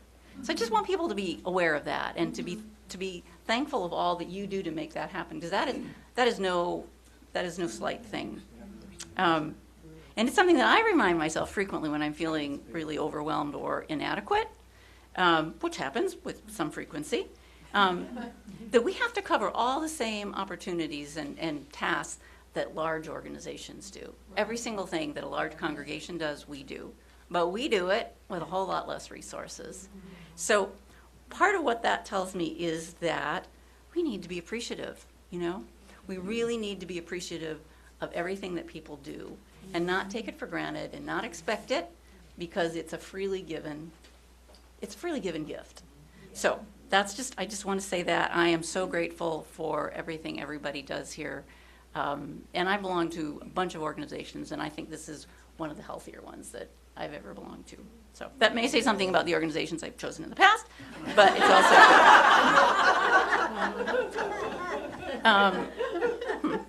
So I kept going back to what is it the most important things I need to say? I tried to keep going back to that, and then I'd get pulled off into something else that wasn't as important. But this is kind of what I think it boiled down to. We need to clarify and know our mission, which we don't really, because we don't really have it established. And then we need to allocate our resources to make sure we carry it out. That's strategic thinking. That's strategic planning. Because, it's like, basically they say that there's two kinds of resources. There's financial and there's time. So what we need to do is figure out exactly what it is we want to be doing in this community in the world. Why are we here? And then we need to make sure that we have the right structure set up to do it. And that means, where's our money going, and where's all your time and everybody's time going? So that's really important. And then in the process of that, we have to integrate our principles and our covenants into everything that we do. That's the other part, so the covenant of right relationships, and then just all the beliefs that are part of being a UU in general. And I saw a bumper sticker I just loved a couple days ago. It wasn't actually a bumper sticker, it was actually just on the window. It said, be kind, have empathy, and be respectful. And somehow I just thought that's going to be my motto going forward. That and, be kind. I have actually at one point in the past said that what I wanted to be remembered for when I died was that I was kind. So important. So we all need to do the best we can. We need to maintain reasonable expectations of ourselves and others. and we need to engage in acts and words of appreciation and gratitude. So one little quick thing about strategic planning, and then I'm going to move into the goals. For years and years, people used to talk about strategic plans. You have to have a strategic plan. So, and over the last 20 years, that thinking has slowly evolved. So the point is, you have to have strategic thinking, and you have to have strategic planning. And then you end up with a plan that you change, that evolves, right? If it were static, it wouldn't be working. So we are going to put together a strategic plan, but in the process, we're mostly going to hone how we think strategically, and then we're going to recognize that everything changes and evolves, and if it doesn't, it dies. So, but we don't have a strategic plan right now, and so that is kind of top on the list of what we need to be doing going forward. Let's see. Okay, so I do have to say this just because I like it. You know, if you think about what it is that the board does too, because people think being board members is boring. It's not really boring. It's frustrating. But it's also it feels good to be a board member and to do something. But here's the kind of the scope of this is another one of those. What's the most important thing? I think these are the most important things. Attending to the well-being of the congregation, maintaining the covenant of right relationships and transparent communication, supporting the minister, the committees, and our projects, meeting legal requirements and financial accountability, maintaining records, and responding to emergencies. I think that's, you can say it all different ways, but for me, when I kind of go back and think, are we doing a good job? Those are the things that I'm looking to check. Okay, so we do have goals, and I'm going to go through briefly what we did in this past year, but I'm going to spend a little bit more time on what we're going to do, because that's even more important. These were our goals for this year, and to tell you the truth, that because our time frame is off, which we're going to be talking just a little bit about too, it's hard to get the goals right at the very beginning, so they evolve as you go. But thank you guys, and we've given your proxies out. So those of you who said you'd take their proxies, if we weren't fast enough, we weren't. So one was to continue the community support fund that started last year, and I want to do an appreciation to Kim for bringing that up and getting that started. And we have done it successfully for 2 years.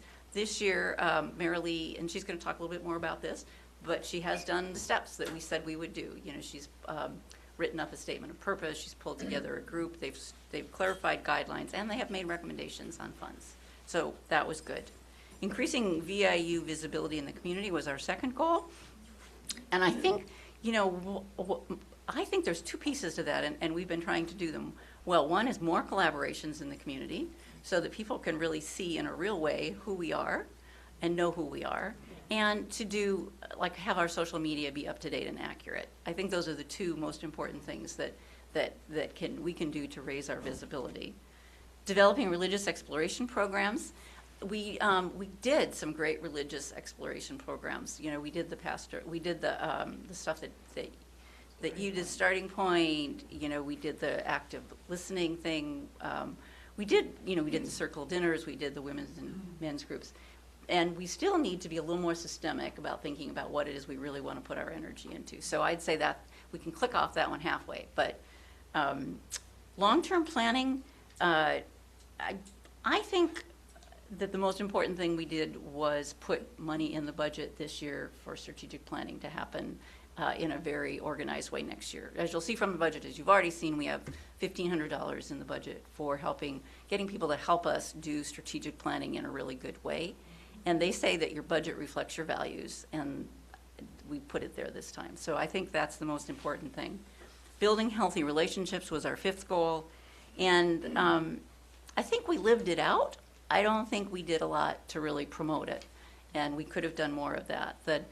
George did a great service on the Covenant of Right Relationships, and we did a lot of work as a board about making sure that the way we did our work was within the Covenant of Right Relationships. I don't think we talked about it enough. So those were our 5 goals for this year. I thought about trying to make it seem as though we'd done more than we did in some of them.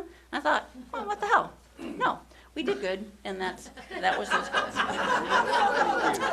Okay, so these are not goals for the board because the board would have to approve them, and the board does our retreat in the summer, and then we bring stuff back to you before. But these are the things that we're going to choose from. There's way too many here, so we can't do all of these. But first thing we want to do is to structurally realign our major operational tasks with the church year, and making sure that the changes are made wherever they need to be in our bylaws, in our calendars, blah, blah, blah, for the changes that we make. But so here's the example, is that we elect our board members at the annual meeting, which we currently hold like 6 weeks before the end of the year, 4 weeks before the end of the year. And then we do our stewardship campaign right before the annual meeting. And then the budget has to be approved at the annual meeting. We don't have time. There's just not a flow between those. They're off. They may have made sense at one point. They don't make sense now. And what happens is that we don't have enough time to invest in how the stewardship campaign ends up reflected in the budget, because we don't know what's going to come in. So we still don't actually know totally. We think we do, but anyway, so we need to change that.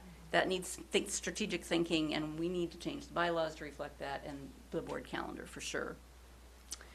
Strategic planning, we are going to educate ourselves on best practices, and then we're going to find consultants, and then we're going to form a committee, and we're going to set up congregational meetings so that we get all the input that we need to do it right. That's all we know so far. We put money out of the hopes and dreams. People really want to serve children, youth, and families.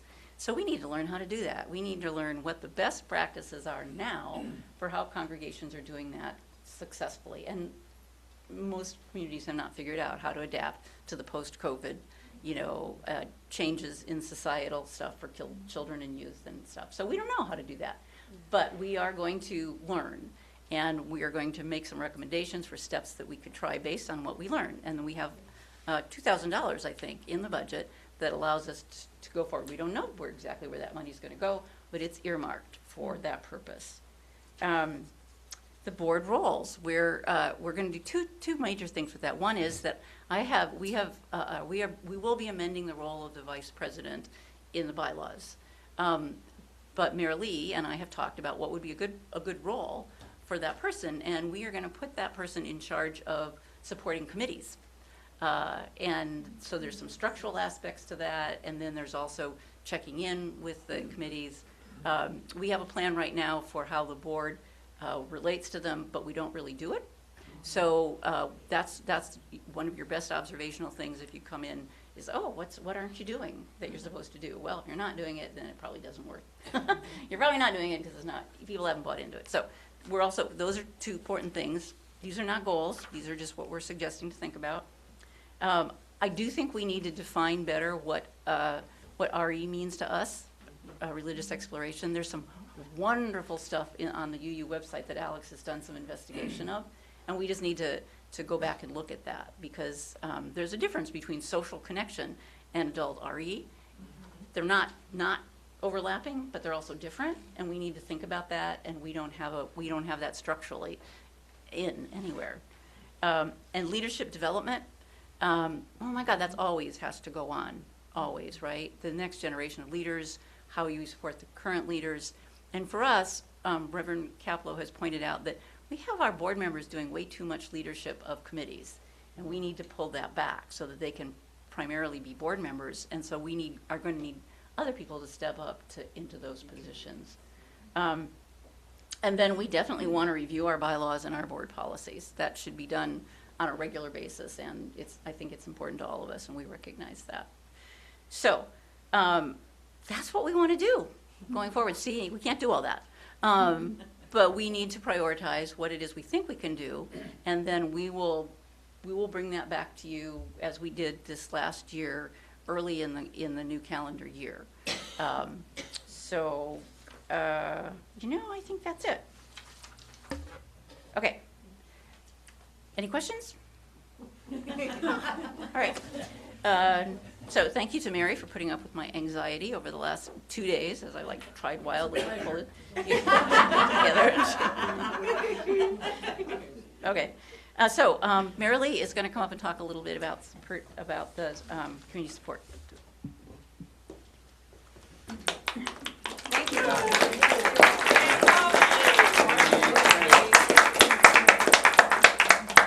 I'm so glad to hear that round of applause for Robbie, because this is a big job to be chairman of the board of this organization. And we have leaders and followers, and we change roles all the time. and I'm sure it's like herding cats, and that's, we all love cats, but anyway, thank you, Robbie. Thank you. The other thing I wanted to say is that if I'm wrong, I apologize ahead of time, but I want to shout out the men's group leadership that got that started, and I think it's been a really active group of people. And if you're part of the men's group, I don't see Rick here, but I know he was involved in getting it started. He had to leave. Anyway, raise your hand if you're involved in that. Thank you for doing that. Okay. Well, now what I'm really supposed to talk about. I'm here to talk about the Community Support Fund. And one of the things I want to be clear about is that we have not distributed that money because we're in a two-part process. We had all of you prioritize the needs that you want the fund to address this year. And they were overwhelmingly food security and immigrant rights. Then the committee is now looking at all of the ways our community addresses those two things. And we'll come back to you with a sort of similar ballot, more dots, maybe a different color this time, so that we together will decide where that money goes. And what we think is that we should divide the money between those two priorities because they're so clearly important, and they were separated by 2 votes, and the rest were significantly less. So then we will come back to you and let you be involved in the decision about where the money goes, and in time for Kirk to write the checks. So we'll do that the last weekend in May. Yeah, the fiscal year ends June 30th, so we have to spend the money. However, for next year, we decided to do something different as a board, and that is to stand back and again, as a community, think about how do we want our values to show up in our community. We can give money, that's wonderful. We can show up in different ways. There are people here who show up on Saturdays to remind the community of what's happening in Palestine. There are people, I bet more than half of you are involved in Indivisible Vashon. There are ways we can show up along with money. So we're going to, again, design a process that includes conversation with everybody about how we want to show up. And it may well include funds next year, along with, of course, the monthly collection that we give to local organizations. So when you don't see that money in the budget, I hope that you won't think, oh gosh, we're pulling back, we're not going to be involved. No, that's not true. But we're going to think as broadly and creatively as we can about how we can show up with our values in our community. So. Thank you, Marilyn.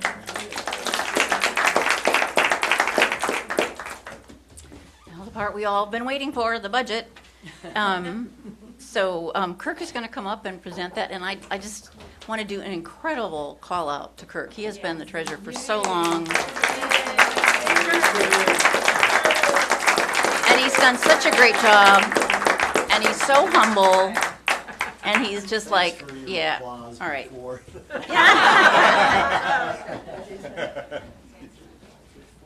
Thanks, Robbie. Yeah, and I want to shout out, I didn't do the budget by myself. Yeah, the finance committee, really appreciate your help, yeah. And the board, we've been kicking it around, and it's pretty well set. It still says proposed budget, but maybe in a few, in a few minutes it won't. So, and I want to shout out to Runa. Runa was able to put it up on the screen, the budget on the screen. And Spencer, yeah, thank you. Can folks see it? Yes. Pretty well? Okay, very good. So I'm going to go through it pretty quickly. If you have a question, raise your hand and let me know if you need some more clarification. And if I can't find the answer, I'll pick on one of the board members, the other board. So let's talk about the income. Service collections, it's income. There it is, yeah. We get so much money from plate and donations that we increased the budget for that is at $8,500. I think it was $6,000 last year, so that's great. Fundraising, it's up there. Yes, very good. $2,000, and we're going to generate income by having a couple of fundraising events to be determined. Yes. But what did we talk about? Garage sale. Garage sale in the summer, maybe? Yes. And is Kim here? No. Oh, yeah, Kim, did you volunteer your barn for a Cocktail party? possible cocktail party? Yeah, it's just not on July 25th. The Zen people are using it. Oh, okay. It's going to be like West Side Story if we do that. So the Thriftway receipts came in, and thank you, Maya and Dennis, for doing that. That adds to our income. Oh boy. I have a Yeah. question about that. Yes, sir. Do the rest of the receipts need to be in by June 30th? There was a time frame. Yeah, but by the time that they come in, it's going to be next fiscal year anyway, because it takes time for you to do your work and then give it to Thriftway, and whenever I get the check is when it goes in. So get them in now. I don't know how you're sitting on all that. We're in good shape. Yeah, okay. Okay. We can turn some in now. Okay. How long is the turnaround usually from getting that information to Thriftway and IGA? Do you know? So until we get the check? Until the checks come through. I have no idea. Yeah, so. You never see the check. Right. Okay, okay, yeah. All right. Thank you, moving on. So the total income, and then the budget, before that was deferred tax revenue. This is from the tech donations that we had. We started out with $10,000 and spent all but like $3,500, so we're rolling that amount over into this year. And then the pledges. We had 48 pledgers. 94,320. Actually, it's 93,700 because there was a double entry. Accidental, and there may be a couple more coming in by the end of the year. So, but we're going to stick with this. So, for a total income of 109,850. I didn't say that we have a balanced budget, right? We're coming up with a balanced budget. Yeah. So that's excellent. Now, to the expenses. You can see, the ministerial discretionary fund, which we've always had, is $1,000. We used it to help someone out last year. Conferences and training, that can include UA, and then just the mundane stuff, checks, return check. No, we don't have that, but we just put it in there in case. The board discretionary fund. Now, the board discretionary fund is dollars allocated to respond to things unanticipated that the board would take up. And that's 1,500. Yeah, I lost my place here. The annual UUA program fund went up a little bit because we're growing, which is a good thing. So $3,100. Facilities. Are those like our dues? Yeah, it's the dues. It's our congregational dues to the UUA, exactly. And then it gives us discounts on various things, such as they helped us with the ministerial search without charging us. Oh, they provide a lot of information. Yeah, that we every time they utilize. subscribe, we get a discount because And that we're a so member. matters for the monthly Yep. payments. We Yeah. get discounts on that and the funeral and stuff. Yeah, they do. Yeah, exactly.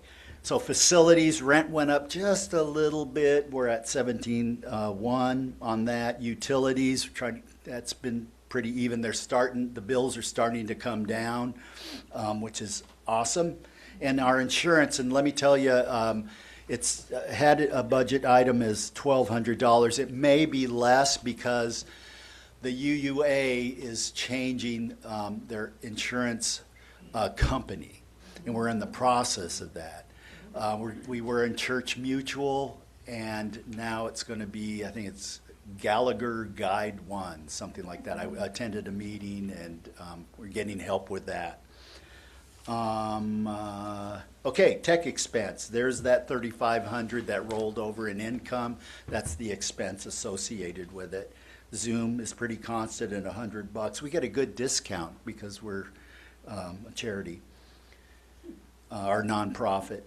PayPal fee, so there is a cost of sending in your pledge and donations by PayPal, but it's minimal, $200. And then long-term planning expense. This is to research for the changes in the tax status. Ooh, we're working on that with an accountant. So that's money set aside for that. Okay, and then salaries. We're giving Runa a raise, a well-deserved raise, yeah. And this is quarter time now, right? What's that? Yeah, increasing her hours a little bit. And increasing your hours a little bit, yes, yeah, it's noted. And then the minister, it's broken down per, her pay package is in several parts. It's base compensation, which is salary and housing, insurance, retirement, so forth and so on. And what it comes out to, her compensation is almost $29,000 a year that we're able to pay her. There are some employer taxes, that's our nut in the expense for the taxes, and it showed up also with the administrator's pay. Payroll processing fee, we use ADP, and they have monthly charges. Is that typical? That's a lot of money. Yeah. Them writing checks. They don't write checks. Oh. It's $100 a month, essentially. Yes. And they keep Thank you, track Gary. of all of the taxes, all the tax liabilities. Yeah. They're like HR. We put in the number, and boy, I'll tell you, it's worth it. Yeah. Okay, great. Awesome. Thank you, Gary. Anytime, chime in. And then payroll taxes, that's the end of the year taxes. Postal fees, you see that. The box rent went up last year. It surprised me. It was like $60 to $250 or close. Postage, that's once a year item. Printing, copying, $150. Oh, and then bookkeeping, accounting. I told you about the tax status and hiring an accountant. I've yet to hear from him, but we're going to become an official 501c3. We aren't yet, but we will. Well, under the state of Washington. Yeah, under the umbrella, yes. Right. And then publicity, newspaper ads, other publicity, supplies and equipment, and then the taxes at the end. There's a Washington annual report, which does designate us as a charity, and the 1099s for people who earn over $600 a year. Like the musicians. So the total administrative cost is $89,173. Moving on to the committee expenses, we've set aside more money for the annual retreat. We have money for the scholarships. Is that? Down a line or two. Thank you. Is that it? Right there. Good? Perfect. Yeah, okay, good. Scholarship money, the deposit, and I have mea culpa, I hadn't been tracking that previously, so I've made a change. So that's the deposit to hold space for us for the next year's reunion. Is that CBAC? CBAC. Oh. Yeah, it's CBAC. Yeah. But it may, we may change on that, make a change on that. And then the workshop stipends and the supplies for the workshop. It's that. There's a general committee shared expense fund. There are a couple committees that don't didn't request a budget. In case it happens, we've got that fund to draw from. Facilities, hospitality, membership, and stewardship all have some dollars in there. You want me to identify that, or you can see it? Okay, good. And then the big one, the big committee is the program, which is Sunday service. Music went up a little bit. I believe we're going to be increasing the pay. Correct me if I'm wrong. Yeah, the proposal was to bump up, I've forgotten what we requested to be truthful, but we've been paying our musicians $100 per service for several years now, and we wanted to inch that up a little bit. And the UUA sets the fees for UU ministers. It's $330 per sermon for UU ministers, but the fees that we've been using for other ministers or non-ministers are substantially lower, so we're trying to bring that up a little bit to get it not quite as different as the UUAs. Thank you. Yeah, the speaker fees and the travel expense, because we're an island, they had to take the ferry, we pay the mileage, and then supplies and materials. So, and then religious, here we are with the religious exploration. We kept the budget at $500 for the adult RE, but yeah, we want to show our commitment to the children youth RE expense, so we budgeted that, as was said before, at $2,000. Social justice has requested the same amount that they have over the past several years. Land rent, community outreach, and supplies and materials, and social SEJ, spend your money before the end of the year. Yes. I'm all for it, but I just want a little bit more information about the children's expenses, what we're using them for. Robbie was being developed. Yeah. We set aside money for it, so. Yeah. So, committee expenses are $20,677. Combined expenses, administrative and committee, is $109,850. Balanced Can we go down to that budget. So 0. So there we go. Balanced budget. So that's it. Oh, I just want to reiterate too, I had written this down, so the community service donations, we may not have that other fund, but to date, between October and April, we're in May, we've got 2 more months, we've collected over $6,104 with 2 months to go, and it's about $500, so it'll be about over $7,000 that we give to organizations. Are you already talking about plate? Yes, plate donations, the monthly community service. Yes, Nancy? Really quick question, I'm not a member, but just a quick question. Robbie was talking about $1,500 for the strategic plan work. I was wondering where that was. That is, hold on, let me go back.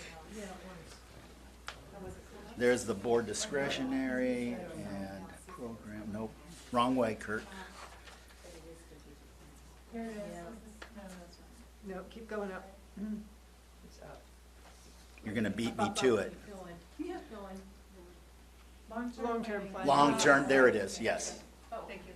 Long-term planning expense. So, stay here if you will, but, so I think the next step is that we ask for someone to, there you go. Approve the budget. That's the wording I was looking for. Approve the budget, thank you. So, is there second? We need a second? I'll second. Amy seconded, and now we're open for discussion. Any questions, comments? Yes, Mara. I'm curious about the children, since I haven't seen any this past year while being here. Is this budgeting in hopes to attract and draw and have space and programming that they would want to attend? And do we know these children? No. Are there children in our lives that are not Yeah, we've got a 2.5-year-old grandchild that we want to maybe Shanghai and bring him in. Start the ball rolling, so to speak. But no, it's we want to. It's aspirational. And we want to put our money where our mouth is. Right. And Build it and they will come. Right. yeah. And clearly, anything, we have a few things that aren't explicit. If we don't use it, it'll be left over at the end of the year. So, yes. Yeah, and this doesn't pertain to the budget, but we have our financial assets are solid. We have $90,000 in the checking account. This is just from memory. We have $60,000 CD that's accruing interest. Oh gosh, the shared fund from PSCCU just requires $25 to be a member, right? We have 13 grand there, and We've also got the Burness Black Fund. thank you. That we supervise. It's not actually our money, but it's over $60,000 that we keep in perpetuity and usually give out 50. A Bernice Black scholarship.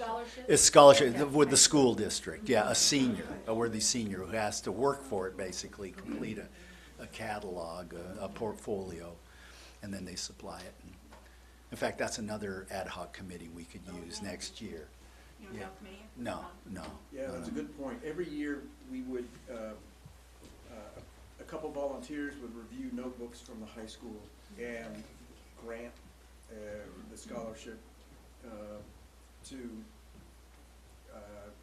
any one of the students who applied. And Burness Black family wanted us to steward this money and hand out a scholarship to a student who intended to be a teacher. An educator, even social, I think social work too. That's There's some parameters. But it'd be nice to be sure that we bring to the congregation at the appropriate time, speaking of the calendar, a couple volunteers. Jenny Hodgson and I used to do this every year, and others as well. Did you, Rox? Chris, I volunteered. Oh, great. Perfect. Very good. Thank you. Thanks. Next case. Want to be the chair of that? Anyway, yeah, it's a great cause. The last several years, the Community Scholarship Foundation, who puts this all together, has selected someone for us. So, yeah. And we'll try to do a better job, an improving job of documenting who the recipient was. We get a thank you note every year. It's nice, And we're trying to keep the investment productive enough that the scholarship can be worth having. How much is the scholarship for one It's person? $1,500. In fact, I got a call from a relative of, I think, the daughter of Bernice Black, and I got channeled the call, and I called her up. Can't remember her name right now, but she's looking to maybe give to increase the funding. Yeah, she said she threw out a number, but like 10,000. Yeah, just stick it in there. Anyway. Robbie, we have a motion on the floor. Could we move that Okay. motion along? Yeah. And then Is back there to any other other, things? any other questions or discussion? Okay, so this one I think is a count, right, for the budget. So if you, Doesn't need to be. it doesn't need to be. Okay, great. No, we just have to have a majority of people voting, so a voice vote will suffice. Okay, so remember, if it's close, we'll do proxy because we've got Yes. hands. So all in favor of accepting the budget as proposed, please Say yes. say yes. All opposed, please say no. All, what you call it? Abstaining, please say abstaining. With that, we now have a new budget.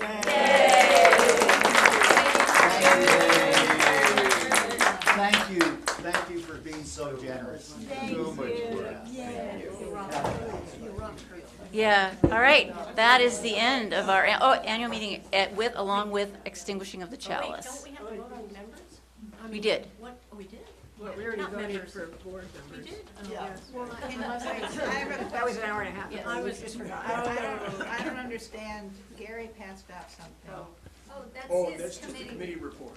Committee Okay, report. but then it says proposed changes. Well, those are proposed for But they're- consideration. Okay, Yeah, okay, the so board- not Not for here action. today. Okay, thank you. Thank you. You would have to have gotten a Good notice. question. with the Yeah, annual that's what I'm notices. trying to understand. Yes. Yeah. It's a suggestion from the Your committee. We extinguish this chalice by quoting Duke T. Gray. The blessing, oops, okay, sorry, went away. Don't you love the changes in the phones? The blessing of truth be upon us, the power of love direct us and sustain us, and may the peace of this community preserve our going out and our coming in, from this time forth until we meet again.